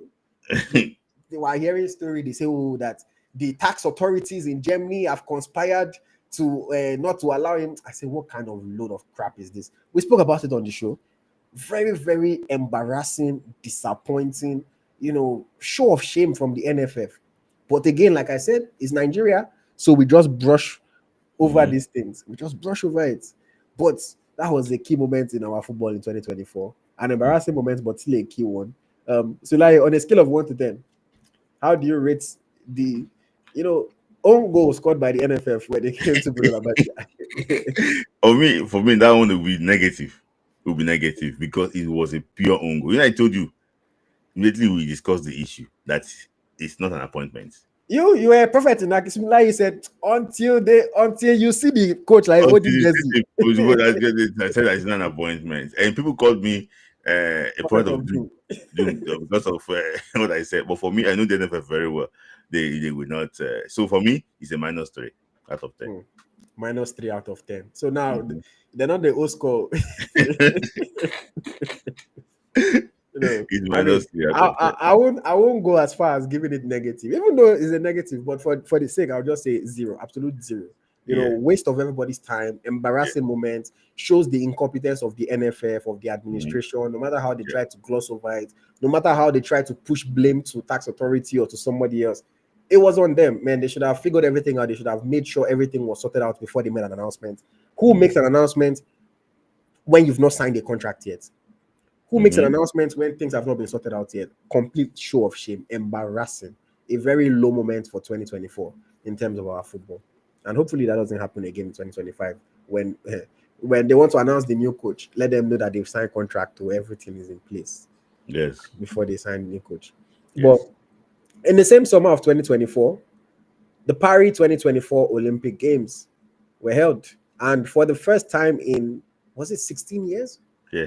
The Super Falcons took part in this competition. Mhm. Of course, we're in a tough group playing against Spain, Brazil, and France. But wait, was it France? No, no, no. With Spain, uh, Spain, Brazil, and with Japan. Japan. Oh, Yes. when I said that France, the thing don't make sense in my Yeah, head. Spain, Brazil, and Japan. yeah, Nobody said anything. You don't say anything, so I was, was it France? No, Spain, Brazil, and Japan. Unfortunately, 3 games, 3 defeats out of the tournament. We scored only 1 goal. The lone goal was scored by Joe Jennifer Onyekini. Um, how would you rate that Olympic tournament? Participating in the Olympics. How would you rate that on a scale of 1 to 10 for the year, or 0 to 10? No, for me, I think when we qualify for the Olympic Games, a lot of people expect that we should build on our performance in the World Cup, and try and consolidate on some of the areas in the Olympic Games. But unfortunately, we missed two of our key players, Adimatu Ayinde, and actually what Ashley Plunter, in that defensive line. So I think that one also affected our performance, at the Olympic Games. So for me, we have 0 points, in those 3 games, and there's no really any positives. I have to be honest, because I didn't see any young player coming through. You bring in a player coming through. This one is going to be big for the future. There was nothing to. So for me, It's gonna be a 2 out of 10. 2 out of 10. I'll say I'll give some credit because we qualified for the first time in a long time. We achieved something that had not been done, but the performance at the tournament was not at the level that we wanted it to be. Now we played against tough opposition, so I cannot deny that. We lost 2 matches due to individual errors. We had a few chances to take advantage in the first 2 games that we didn't. For that, I would honestly rate it a 3 out of 10. I think it was below average, but I want to be cognizant of the fact that they did something that had not been done before by qualifying. If they didn't qualify, we would not be rating it at all. We would not be criticizing it. So they are kind of a victim of their own success in that sense. That because you qualified now, we're rating and saying you did not perform too well at the tournament. But they qualified and they played against tough opposition. On any normal day, the truth of it is that any match that Nigeria is playing against Brazil, Spain, or Japan, we're the underdogs. That's the reality. So we were not necessarily expecting to go and beat those teams, but we had a few chances and we expected to take them better. So yeah, for that, I will rate them a 3 out of 10. I'll rate that Olympic Games. And then of course, in the aftermath of the Olympic Games, head coach Randy Wardrum stepped down after the expiration of his contract, due to his wife's health issues. Unfortunate one. I know a lot of people were saying, it's not good enough. Let him be going. Let's bring our local coach. I don't want to get into all that argument right now, but let us see how all that plays out in the new year. But Randy Wardrum stepped down. Coach Justin Madugu has been appointed on an interim basis. I don't know why they don't want to give him the job permanently, because it doesn't look like they're trying to hire somebody else. So just tell us that he's the permanent coach, if you're not going to hire somebody else. But they haven't. But yeah, let's see what the future holds. 2025 is supposed to be a big year for the Super Falcons. Moving on, we also had the FIFA Under-20 Women's World Cup, where the Falconets, fought all the way to the round of 16 before falling to a defeat against Japan. And we saw, in my opinion, a very, very bright young talent in Chiamaka Kuchukwu, shine at that tournament. She's somebody that I'm excited to see what the future holds. She has signed with an agency, the same agency that manages the on-field career of Ajibade, of Oshuala. She has signed with, they are quite popular when it comes to Nigerian female players. So I'm expecting that in 2025 she should be making a move abroad, trying to establish herself in Europe. But yes, Falconets reaching the round of 16 at the Under-20 Women's World Cup. Like, how do you rate that? Where do you scale that from 0 to 10? For me, because of their preparation, because they did not really have the best of preparation, and I think I'm going to give them like a 5, out of 10. It's just that the guys keep on saying the same thing year in year out, getting crashed out, just after the group stages, when they get the knockout stage, when it mattered most. Some of them did not live up to expectations. But for me, because of the effort those guys put in, I would just give them 5 out of 10. I think they did well, averagely okay. But when it mattered most against Japan, they did not show up.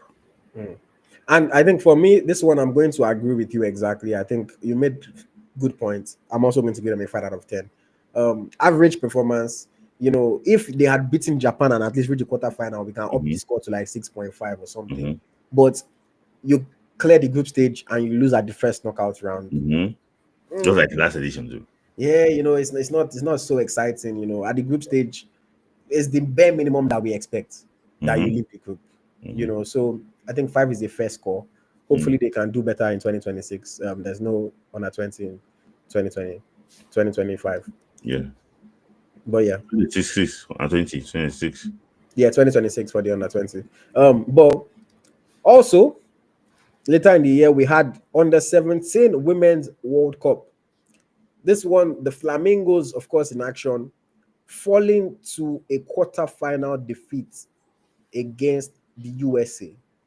Again, this tournament helped us to discover a young player, somebody like Shakirat Moshood, who looks like, she's a bright talent. But you're doing your face. Okay, so how would you rate the Under-17 Women's World Cup performance? For me too, another 5 out of 10. After trying to, win all the group stage games, and when you go to the final, the quarterfinal, you cannot get past USA. That have not been their best, in that this day. Just a simple tactical tweak by the US manager, put Bankole Okere, our coach, on his feet, straight away. And they were taking cards. As if they are playing cards. They want to go and challenge. I was just looking at them. What are they challenging? I know the FIFA introduced this thing that you have to have 3 cards, if you remember, to go and be challenging any decisions Yeah. that come against you. So they were just challenging, and they lost all the challenging. I'll just, for me, 5 out of 10 again. The loss against USA was a tactical, mistake by Okere. So for me, we also discovered you said Shakira Moshood. I just think that talent, but not at 17. You need to be coached well because I saw her to playing for Wafu. Everything is not about playing shots. You must be able to handle the ball very well too. Not about playing shots. So that's why it says talent. I said, I don't see her like when Ajibade was playing. Ajibade had more talent than her. She just explains herself. No, I for didn't sure. see, Overall talent, for sure. even at under 17. When I saw Ajibade under 17, No. That's what I'm saying. I'm saying overall talent, for yeah, sure. for sure. Like Even Ajibade had more talent than her. Ngozi Okobi, I remember those.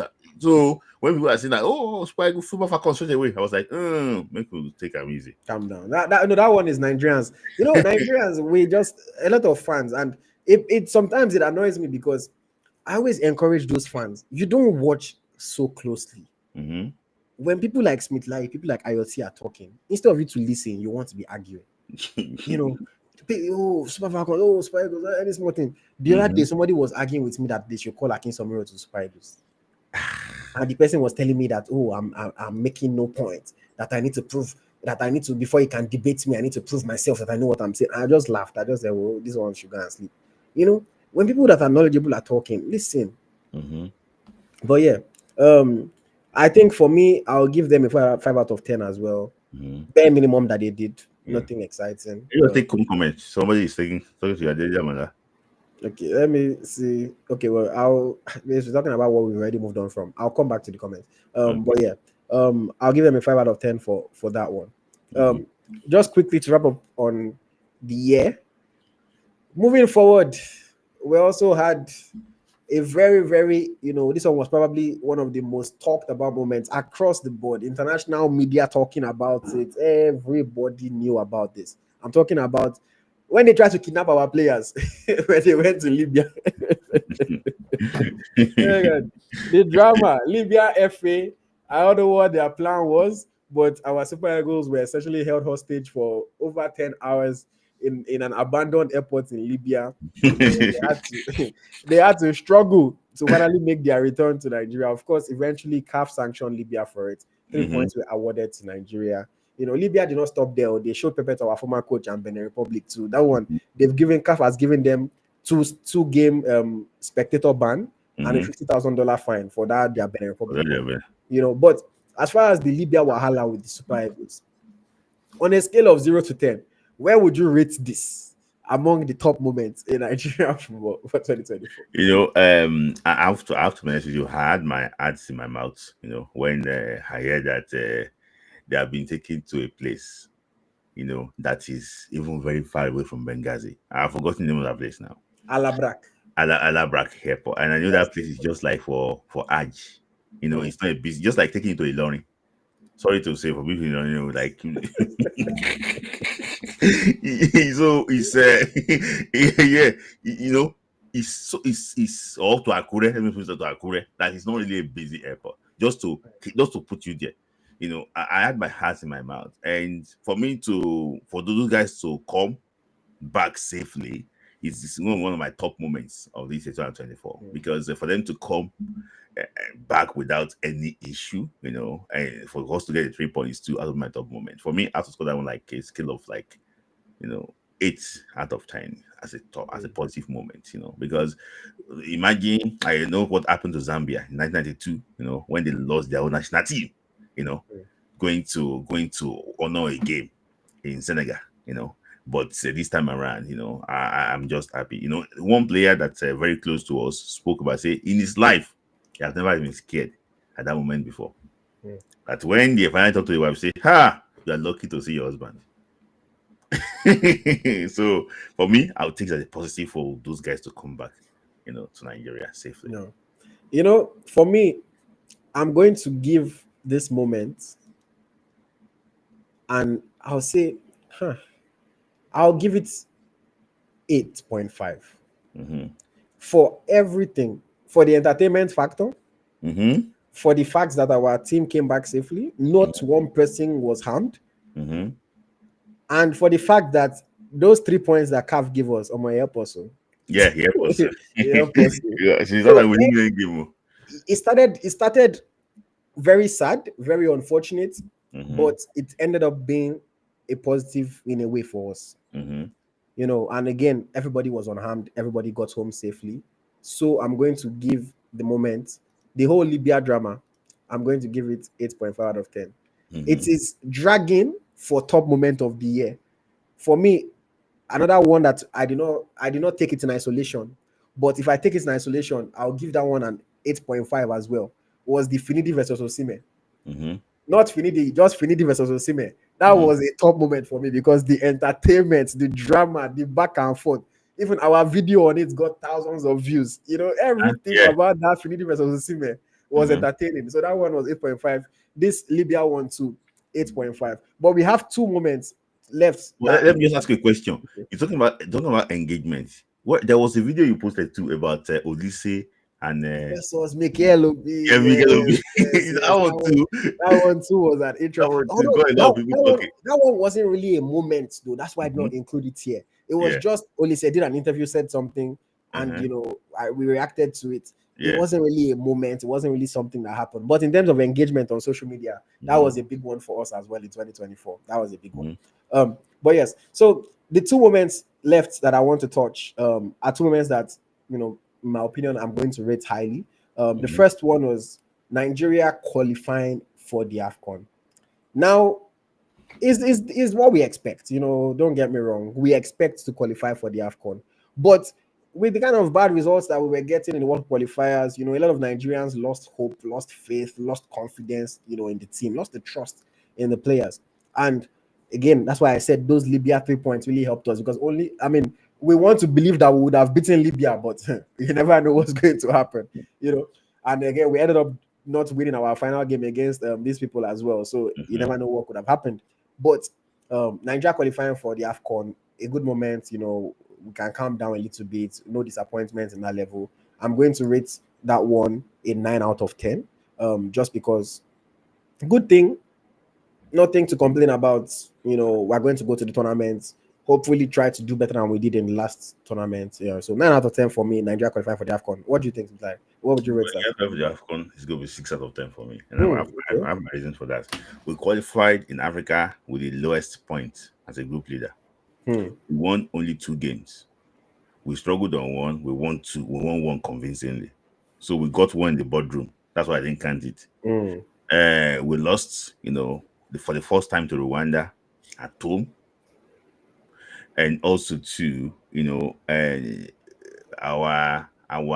should make a statement against Benin Republic, and Rwanda. We never made a statement in those last 2 games. So for me, I think it was just bank average performance. We're only good in only like 2 games, out of the 6 games, out of the 5 games we played in that qualifier. So for me, I think it's a 6. We got the least point. Imagine Nigeria have never gone to an AFCON with only winning 2 games before. And we won 2 games, to go for the AFCON. So for me, I think that one is a 6 for me. It's not high. Fair enough. I hear you. I hear you. Somebody said, what if CAS overturned CAF decision on Libya? No, they don't even ban them join. I don't think that's going to happen. Okay, and then my final moment for 2024. Our very own Ademola Lookman winning the CAF Player of the Year award. Nigeria winning in back-to-back years. This is my top moment for the year, personally. My top moment for the year. I'm rating this one a 10 out of 10. Nothing to complain about. There was no Ojoro. Well-deserved, well-earned reward for all his achievements in the year. Fantastic, top player, playing at the peak of his powers right now. In fact, looking like he's even still going to get better. Shout out to Ademola Lookman, man. Shout out to CAF for doing the right thing. my top moment of 2024 has to be Lookman winning the Player of the Year award, wearing that agbada, speaking in Yoruba on that stage. Top moment. And to add to that moment for me, that was my most viewed video on Instagram, my most watched live stream. I had over 11,000 people watching the live stream when I was doing the live reactions. That's the video that made me the most money on YouTube this year. I'm not going to tell you how much it made me, but that's the one. Watching that doing that live watch along. That's the video that made me by far the most money in 2024 on YouTube. So shout out to Ademola Lookman. If you did not win that award, or if you were not nominated, I might not even have done that live stream.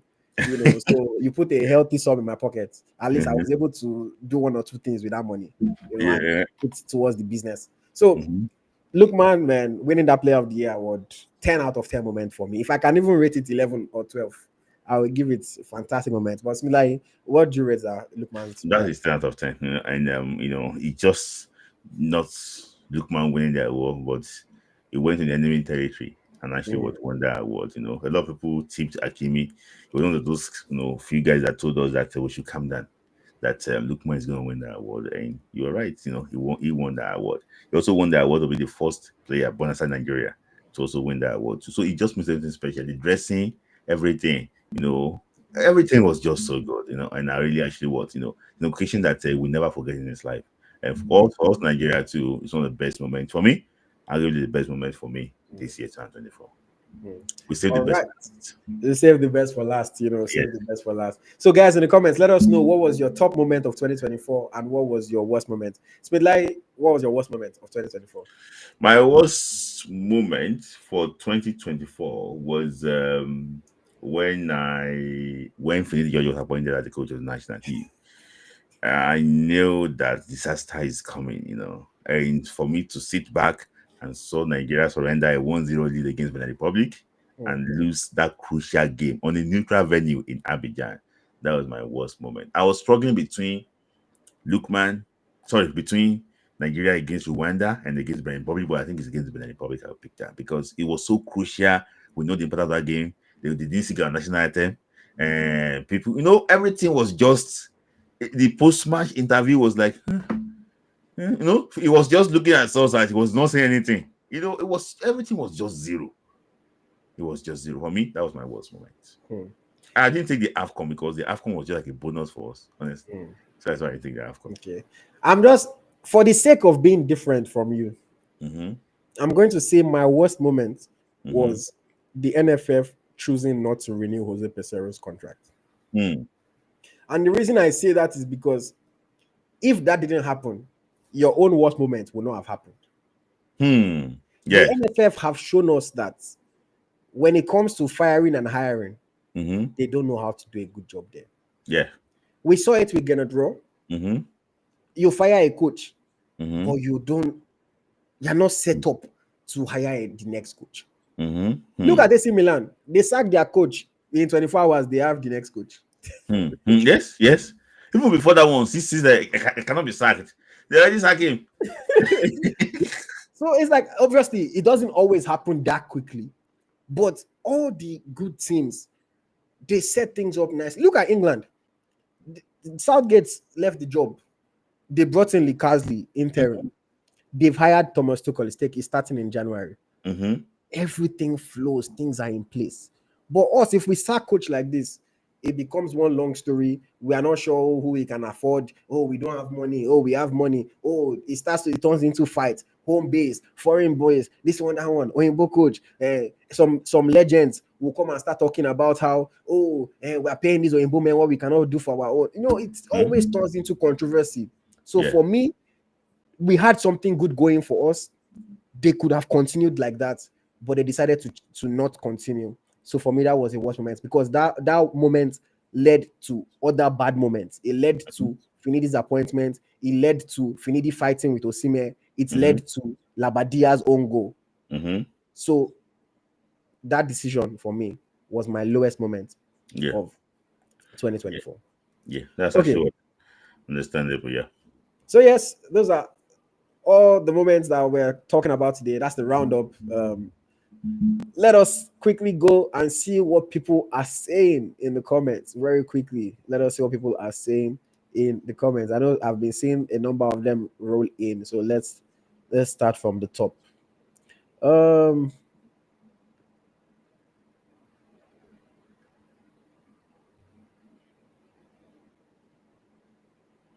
Ada J3 says, I'm not a big Pesero fan, but he solidified the defense, something Eguavon has not been able to do.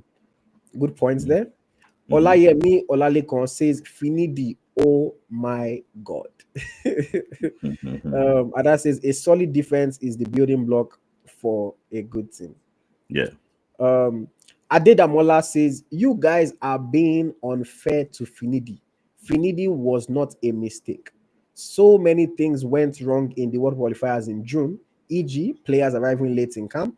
Anyway, everyone is entitled to their opinion. Do you want to respond to that, or should we just move on? You know, it's when things like this happen, people look for excuses for their favorites.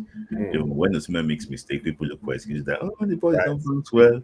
But you know, because it's like this, it was really went to play against Ghana without any assistance. He won now, but he didn't say mention that. But because he lose this one now, talk say for me, I think he got it wrong and he was rightly fired. I mean, he wasn't fired; he resigned.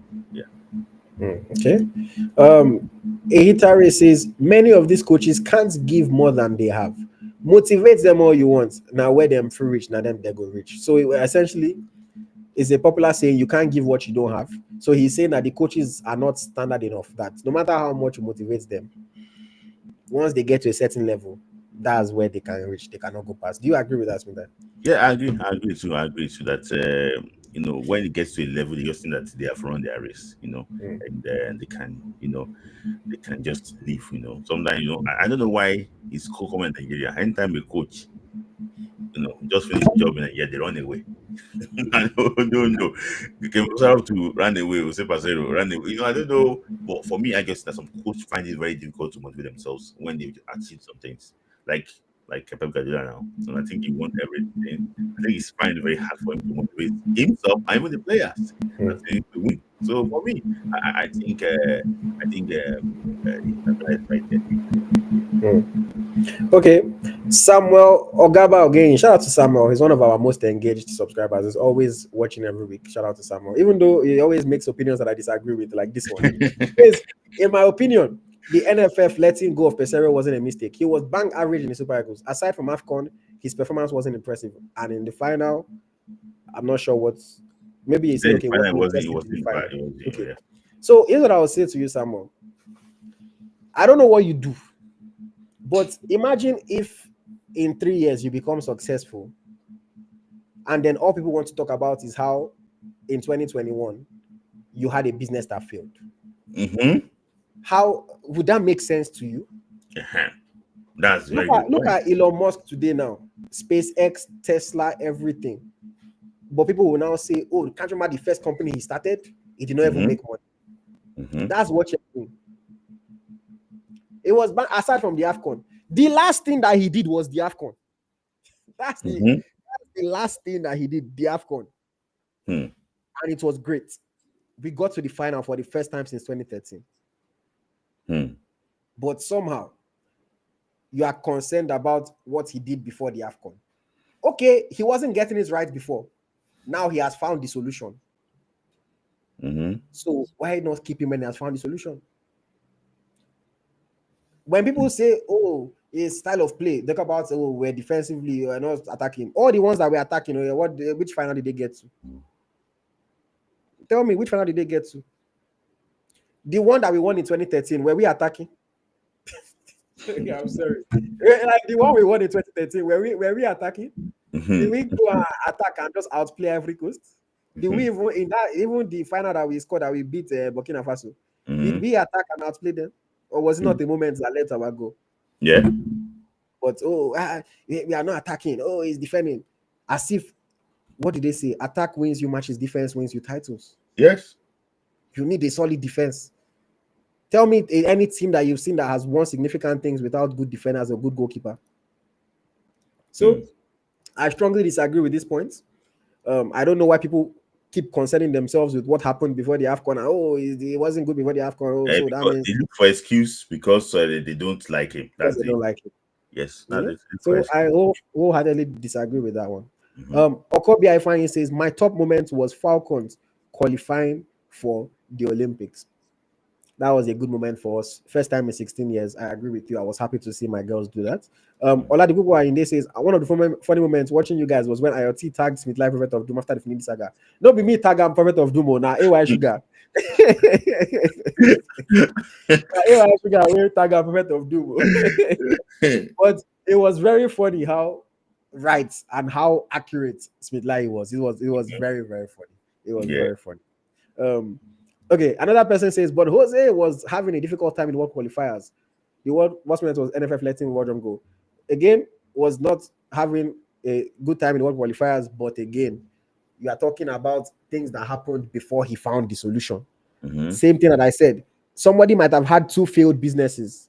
Now he's having a successful business, but Mm-hmm. all you want to talk about is the business that failed. Mm-hmm. That doesn't really add up. Yes, world qualifiers did not start well. Nobody's denying that. Mm-hmm. But he found the solution to the problem that he was having. And he could have continued with that. But we decided Mm-hmm. not to let him. Okobia says, my worst moment was letting Randy Wardrum go.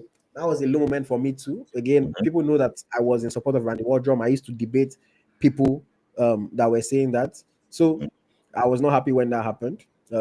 Again, I kind of have to wait and see what happens. Um, Top moment of the year for Limelight says was the game against Libya. Our boys really played the best game of the year. Do you think that was our best game of the year, Spotlight, No, against no. Libya? Maybe you didn't watch the game. What do you think was our best game of the year? That's a I good. think the best game of the year was against Cameroon. I think Ivory Coast in the in That the 1-0. that 1-0. I think that Ivory Coast best game of the year for me. That Ivory Coast best game of the year. I was best between choosing between Cameroon and Ivory Coast. I think Ivory Coast against them in Abidjan. Really, really solid game for Nigeria. For me, Yeah. that's probably our best game. That Ivory Coast game too was for me the best game. Very, very disciplined performance. A game that we were already scared after we had drawn our first game against Equatorial Guinea, and we're able to steady the ship and make Mm-hmm. things work right. If you want to talk about comfort, a game that was fairly comfortable, maybe you might look at the 3-0 against Benin Republic and say, okay, we're fairly comfortable in that game. Or the 3-0 against Libya, no, sorry, or the game against Libya, we're not comfortable. We scored a late goal. So the Benin Republic game, maybe you will say, okay, that 3-0, but I think that Ivory Coast game, the importance of that match, because if we had dropped points in that game, our whole AFCON would have looked a bit bleak. Mm-hmm. So I would also agree. The South Africa game was a better moment in general because it helped us get to the final. But in terms of performance, I really, really like that game against Ivory Coast. That Yeah. was the game that showed us that this team can be strong defensively, this Mm-hmm. team can be disciplined, Yeah. and this team can grind out a result. Yeah. And then Title says best game of the year was against Ivory Coast for me as well. Mm-hmm. After them, Philip, nobody said we did not play good football at the AFCON in 2013. Again, I don't know why comprehension is hard sometimes. I never said we did not play good football. I said, were we attacking against Ivory Coast? Were we attacking against Burkina Faso? Mm-hmm. Would you go back and watch those games and you will say, oh, that was attacking football on display? That's the Mm-hmm. question that I'm asking. I did not say we did not play good football. In my opinion, we played good football in this AFCON. You might disagree with me, but perspectives are different. In my opinion, we played good football at this AFCON. Mm-hmm. So, Yeah. Yeah. but were we attacking? No. Against Cameroon, we did so well. Good football and attacking football are two different things. I think we Mm-hmm. played good football, but I don't think we played attacking football. Mm-hmm. Adedamola says, but Finidi could have found a solution if they gave him time. If you are going to give grace, you can extend the same grace to Finidi. Again, could have, should have, would have. One person could have, another person did. Mm-hmm.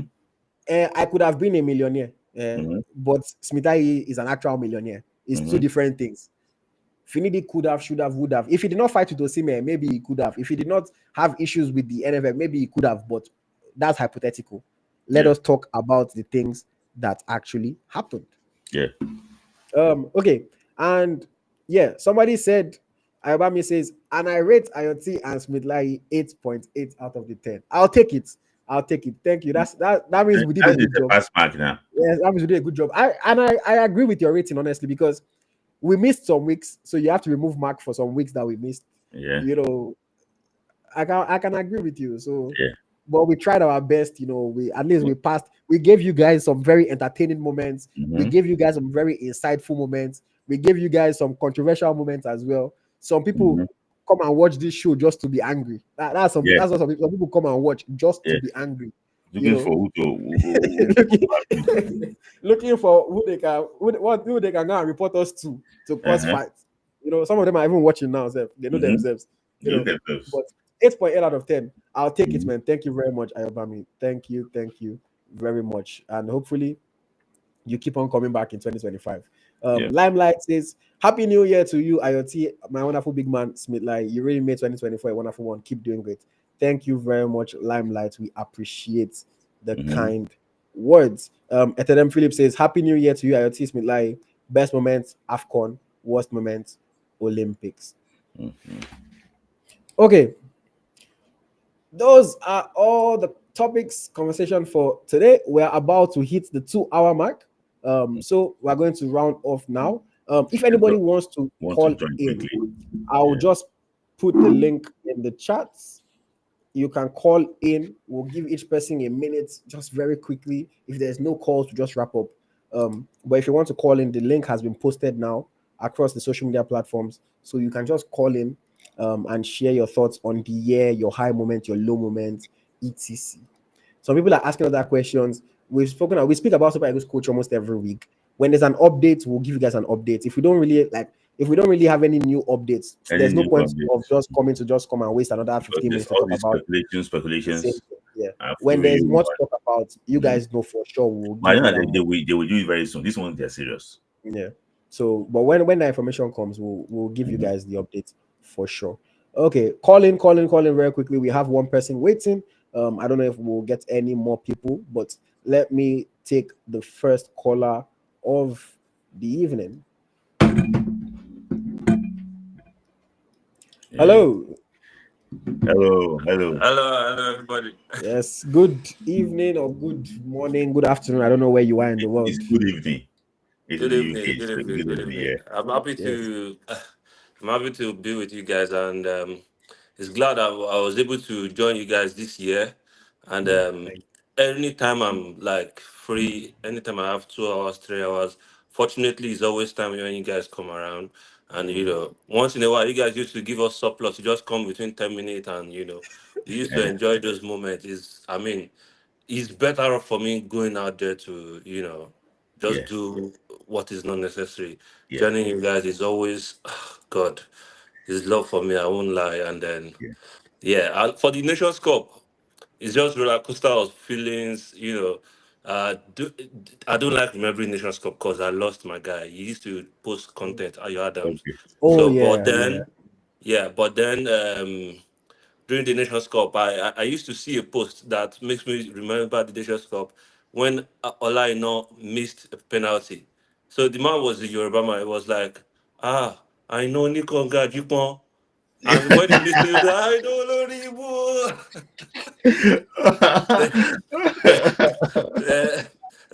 I mean, yeah, the Nations Cup is just is dear in my heart, and I enjoy watching you guys. I don't have anything to say. All right. Thank you. Yeah. Thank you. Thank you. Yeah, Thank you this is very much, just Radical Thank you man. very yeah, much. that's just it. More to come in 2025. Yeah. Yeah. Thank you All very right. much. All right. Yeah, Yeah. yeah. Yeah. It's out. Okay, that That was was a quite nice one. funny. That was And he mentioned Olaido. That was another funny moment when Olaido missed that penalty. And obviously, we still won the game. I yeah. remember he then went on his Snapchat and he was like, "Omo, thank you, Omo, thank God," because he knew that the dragging away Nigerians for drag him that day. Yeah. It's going more than what no bargain. You know that. you know.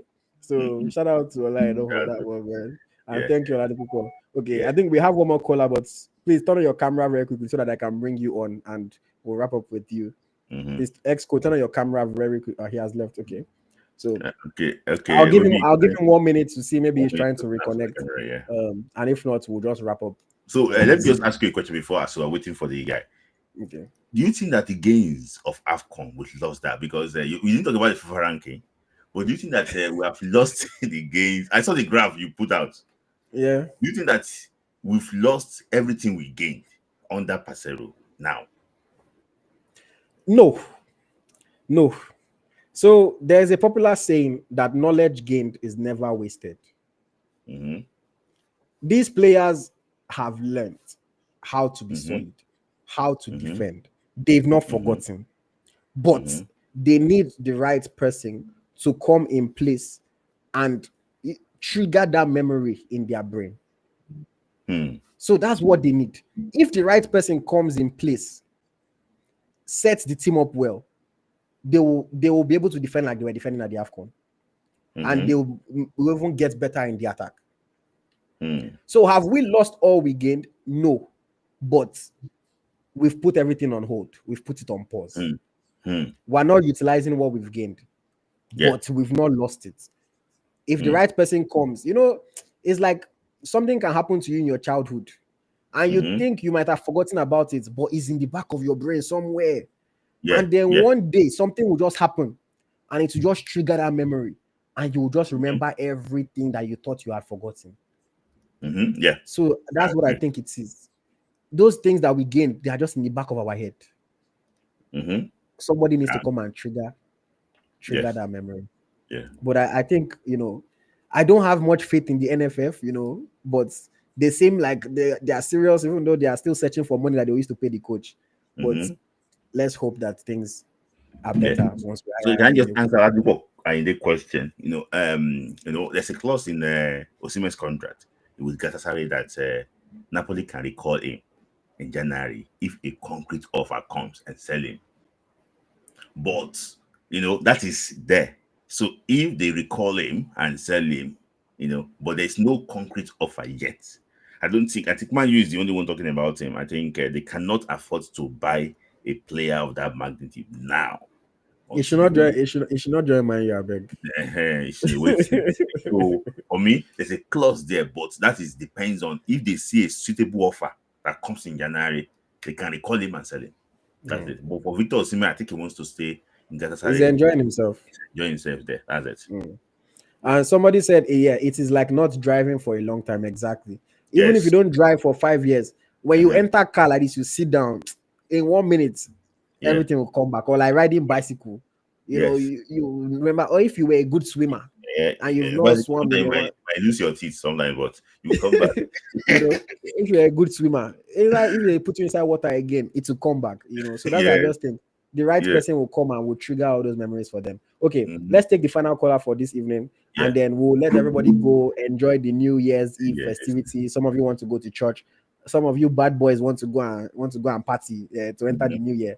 Some of you want to go and spend time with woman. But we don't judge. Everybody's entitled to enjoying their life how they see fit. But yes, Titus, welcome to the program. Thank you for joining us. Hello. Good evening, right? Good evening. Yes, good evening. Where are you calling from? Brazil. Brazil. I'm on Nigerians. We're everywhere. Time caller. Yeah, first time I've not seen you before. Shout out to you, man. Thank you for joining. See, we have such an international audience. It makes me happy. But yes, thank you very much. Okay. Where in Brazil? Minas Gerais, very close to Sao Paulo. Oh, very close. Are you Nigerian? Yeah, I'm Nigerian. I came to Brazil 2015. This is next year will be my 10th year in Brazil. You're talking like a Brazilian now. That's why I ask you. You're talking like a Brazilian now. Yeah. Thank you for joining, Titus. I have been following this channel for a long time, and thank you. I want to wish you guys a happy New Year because we guys will. You are in Nigeria, right? Me? Yeah. No, I'm in the UK. He's in Canada. The UK? Yeah. Okay. So I thought you guys would cross over before me, but I just wanted to wish you guys a happy New Year. Okay. And I also want to say that during the AFCON, I was following your channel during the AFCON. I'm also watching it and following it. In Sao Paulo, we Nigerians in Sao Paulo, we organized like a watch along. Yeah. Okay. Watch party in the bars and stuff. So, and talking about the AFCON, Jose Peseiro, before he took over the Nigerian job, he was once the coach of Venezuela. Yeah. And with Venezuela here, we saw what he did with Venezuela. He built that when he joined, he was not very successful the first like 2-3 months. You know, his job was under Scrutiny. scrutiny. Yeah, he almost got sacked, but he built that team, and now even when after he left, the national team, continued with his principles. That recently Venezuela couldn't, Brazil couldn't even beat Venezuela, Mm. even with a new coach. So I was listening to you, and that is where I actually joined when you asked Ayo, or if without Pezero, if we have lost what we've learned with Pezero. Yes. I don't think the nation, if the new coach, whoever the new coach will be, or whoever they will choose for, I think that team, that knowledge that they have learned with Pezero, I don't think the team should lose it. Because if you lose it, you are starting from zero again. You know, it's going to be more headache for us and more disappointment. And I remember many years we watched the Nigerian national team, and very very disappointing. Like, you know, like a national team should not be, our national team should not be losing to Rwanda and Benin. We cannot be losing to Benin Republic. So that is during these qualifiers, Morocco was winning their games 4-0, 5-0, 3-0, and we were having difficult times with Benin Republic. So that is also my take. So yeah, once again, happy New Year to you guys, and Thank you very much, Titus. All right. Thank you very much, Titus. Call in more in 2025. We want to see your face more We in want to see your 2025. face more. Very good conversation. Thank you, Titus, for joining. All right. Thank you very much. Thank you. Thank you. Okay. That's the final caller we're taking this evening. And that's our first caller from South America. And first caller from South America. Yes, we've seen a lot of North America, a lot of Europe, Nigeria, rest of Africa. Nigeria. You know. Well, Even- it would be nice. It would be nice to even have a proper breakdown of where everybody's from, if it was possible, you know. But I appreciate the international audience, man. Shout out to you guys. Shout out to you guys. Okay. Before we get to the end, I want to make another call. If you're somebody that likes looking fly, if you're somebody that likes, you know, supporting Nigerian football, we have beautiful merchandise that you can purchase online. You know, of course, it's showing in dollars here because I'm here, but depending on your currency, depending on your country, you know, it can easily convert to your currency. And we ship worldwide. Anywhere you are in the world, you can get your merchandise. We have Nigeria football t-shirts. We have hoodies. You can see I'm wearing the hoodie right now. NGA, rep, look fly. We have caps if you want to support ET. We have ET hoodies. You know, we have made in Nigeria t-shirts and so much more. We're expanding the catalog in 2025 as well. If you want to support Nigerian football, if you want to look fly while supporting Nigerian football, make sure you check out eaglestrackershop.com. Where, you know, the NFF for the first time in the AFCON, they made merchandise. Yeah. I'm not going to say we inspired it, but they were not doing it before. We're the first people to come on this market, on this social media, on this internet, and come and create merchandise to rep Nigerian football exclusively. Some other brands here and there, maybe they will just Nigeria's 94 jersey was fine. They will create a shirt that looks like it. But we came and created a line of merchandise for Nigerian football. We've gone on to create brands for different Nigerian players, merchandise for different Nigerian players, from Peter Ola Aina to John Ogu to Abu Aziz to Rashid Ajibade and many others. So check out eaglestrackershop.com. Get your merchandise today. Look fly, support local brands, support Nigerian brands, support Nigerian football, and God bless you as you do so. Yeah. Now, final thing that I want to just talk about to wrap up today. On Eagles Tracker, we're doing a top 10 players to watch in 2025. We usually get this right. If you look at the previous years, we've been doing this since 2020. Top 10 players to watch in the new year. 2024 was our worst year, I'll admit. 2024, we did not do too well. I was looking at it and I said, oh, Nigerian players that we thought were going to have solid 2024s. It didn't quite happen like we thought for a lot of them. But we did not let that deter us. We're back again for 2025. The female top 10 has been announced today, so I'll read that to you.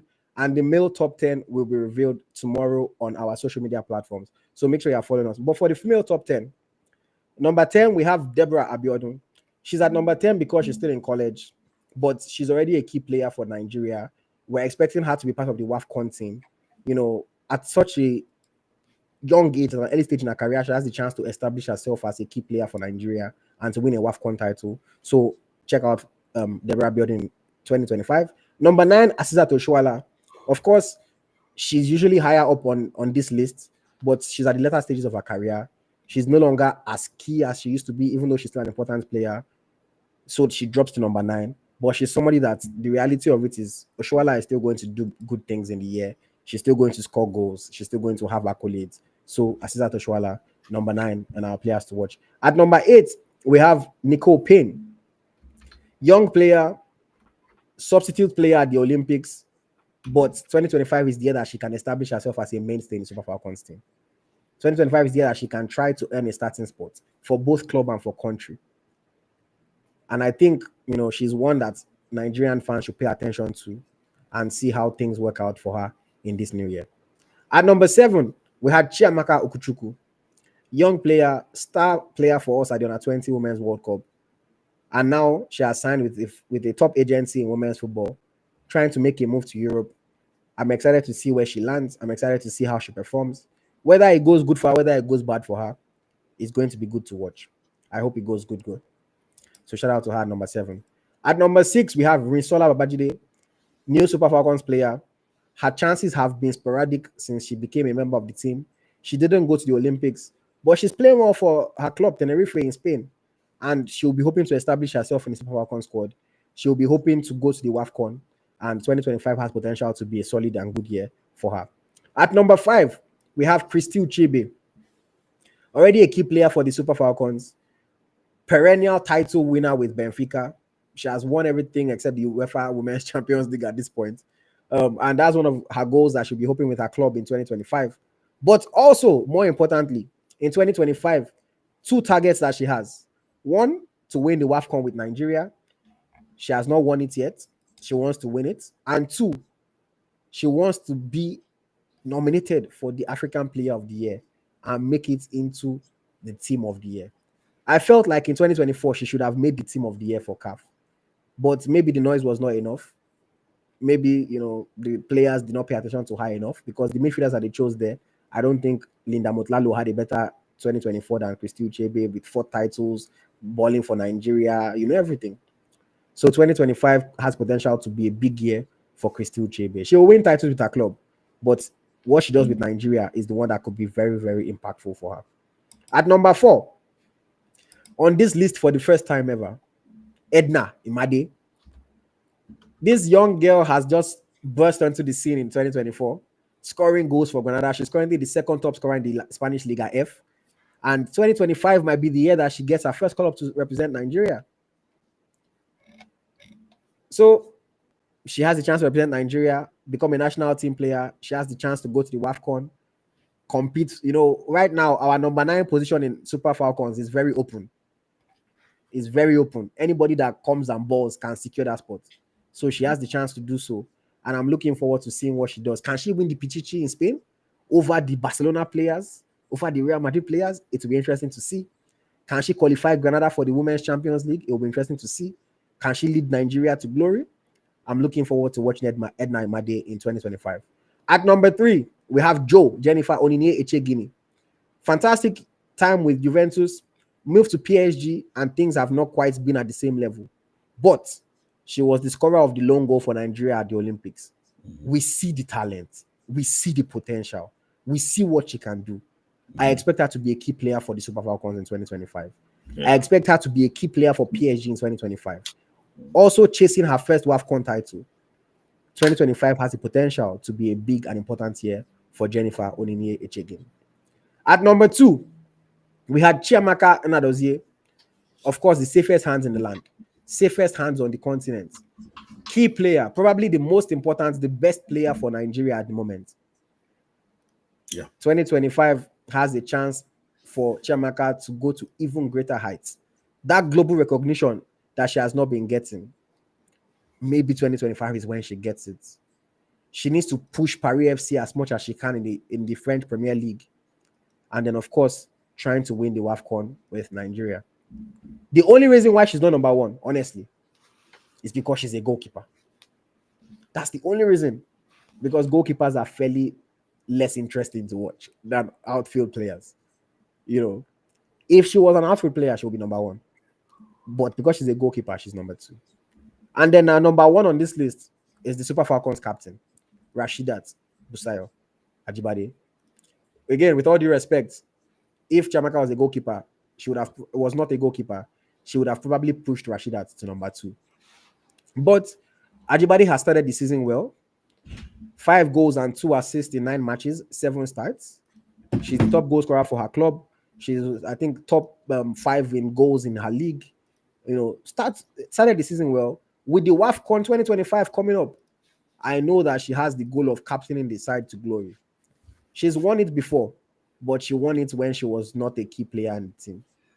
Now she's the captain all these, years later, and she wants to lead her side to glory.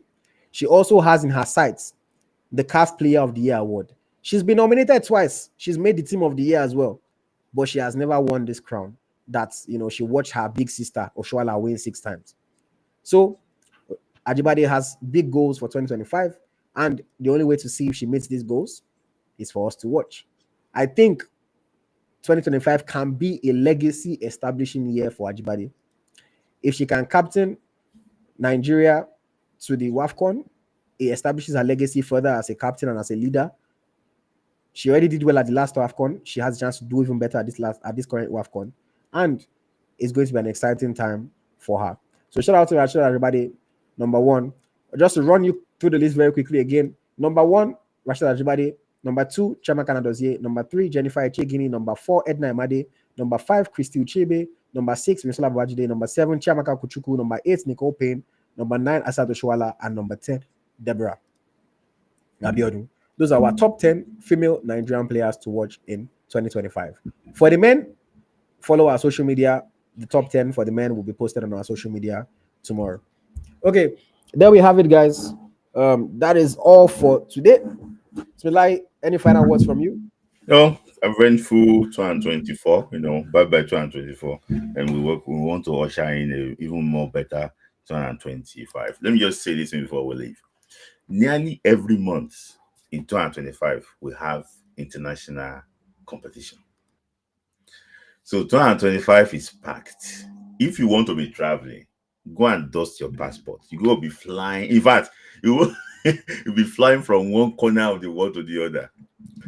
I know that when we come here next, we're going to talk about looking through 2025. But I can tell you that some people, some countries have the potential of playing as many as 7 tournaments this next year. So it's going to be fantastic. Let me just give you a quick rundown before we actually would go. Under 17 AFCON, Chan starts in February. Under 20 AFCON, WAFCON in June, the Club World Cup in America, in your abroad, the World Cup for under 17, the World Cup for men, World Cup for under 17 for women, the AFCON, next year. Also in between, we also have World Cup qualifiers, in between. So, it's going to be eventful 2025. So, guys, even more tournaments than this year. Yeah, enjoy.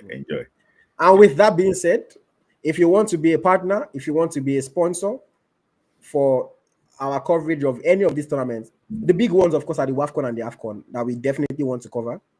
And then, of course, if we have the resources to cover any of the other ones, we will try our best. If you want to be a partner, you want to be a sponsor, you want to be, part of this movement, part of what we are doing. We are currently reaching over 2 million people every week on social media. Over 2 million people every week are seeing our content on social media. So you will get your bang for your buck. When those tournaments come around, videos times 10 in terms of views. The number of views goes crazy. So you will get your bang for your buck. Yeah. So if you want to be a part of this, if you want to be a sponsor, partner, just contribute, you want to donate in any way, to fly to Morocco for AFCON is over $3,000. Not to talk about accommodation, feeding, every camera that will buy, people that will pay, everything involved. It's a lot of money, guys. If we want to cover the WAFCON and the AFCON, we have to budget at least 10K. AFCON is going to be in like 5 cities. So see, so budget is in 2 cities. Budget is at least $10,000. Yes, that's the reality. To cover just those two, we're not talking about covering other tournaments. I'm not that rich, guys. So we need support, we need partners, we need brands, we need corporate bodies, we need well wishers to come on board and support. I'm humble enough to say that. So if you want support, please reach out on social media. Send us an email. You can email me ayo@eaglestracker.com. And yes, let's get as much support as possible so that we can keep on bringing you guys this high quality content. It's something that we want to do so much more in 2025. I've said it on YouTube. We want to hit 100K subscribers by the end of 2025. It's a big goal. It means that we want to times 5 our current subscriber count. But I believe that with your support and with our efforts, we can achieve it. So I won't stop working towards that goal.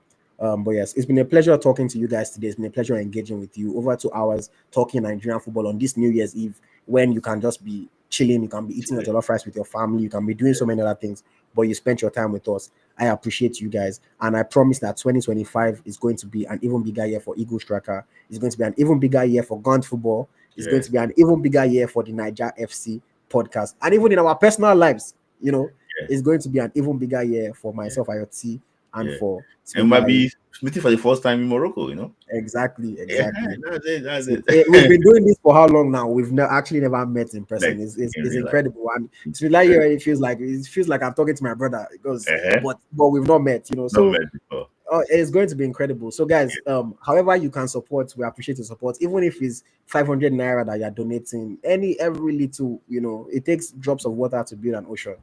Every little helps, every little counts. If you have a company, a brand, any product or service that you sell, we can help you promote. If you're a musician, you want to promote your music, we can promote your music for you. So many possibilities. Just reach out to us. Any legal business, must be legal. If some people legal business want to reach out to you, but they don't really want to talk, just want to be like, we want to support you. Is there any platform they can just send the money there? I want to be anonymous. They can. I mean, if you don't even want to have contacts, you just want to send money. One, you can send via PayPal. The email is theeaglestracker@gmail.com. If you just want to send the money, no conversation, nothing. Support. You can just do that. You can also go on our website. If you go on our website, this one, you can purchase merchandise. Again, obviously, if you purchase merchandise, we have our cost, so the full money isn't coming to us. But that's a way that you can support the brand as well. And while you're gaining something in return, you can also leave a super chat on YouTube or a super sticker on YouTube. You don't have to communicate with us to do that. You can join our channel as a member. We're going to be having member exclusive content, member exclusive giveaways, member exclusive contests. So you can join our channel as a member. These are different ways that you can support. And if you feel like reaching out to get account information, maybe you have one big wire that you want to wire and you need account information, just send a DM on any social media platform. We'll respond to you, and we'll appreciate the support. Every little counts, guys. It takes a community to build this thing. And we're happy with the community that we have of loyal followers, supporters, people that come every time to watch the show. Great people. But we need more support, because 2025 is a big year, and we want to make a splash. So any brand that is watching, hit me up. Anybody that has any business, hit me up. Anybody that wants to support, hit me up. Okay, let's call it a night, Smith Layi. All right. From me, to you guys, Merry Christmas once again. A Happy New Year, exciting 2025. This has been the Niger FC podcast. As always, I'm your host, AyoT. My co-host is Smith Layi. Thank you.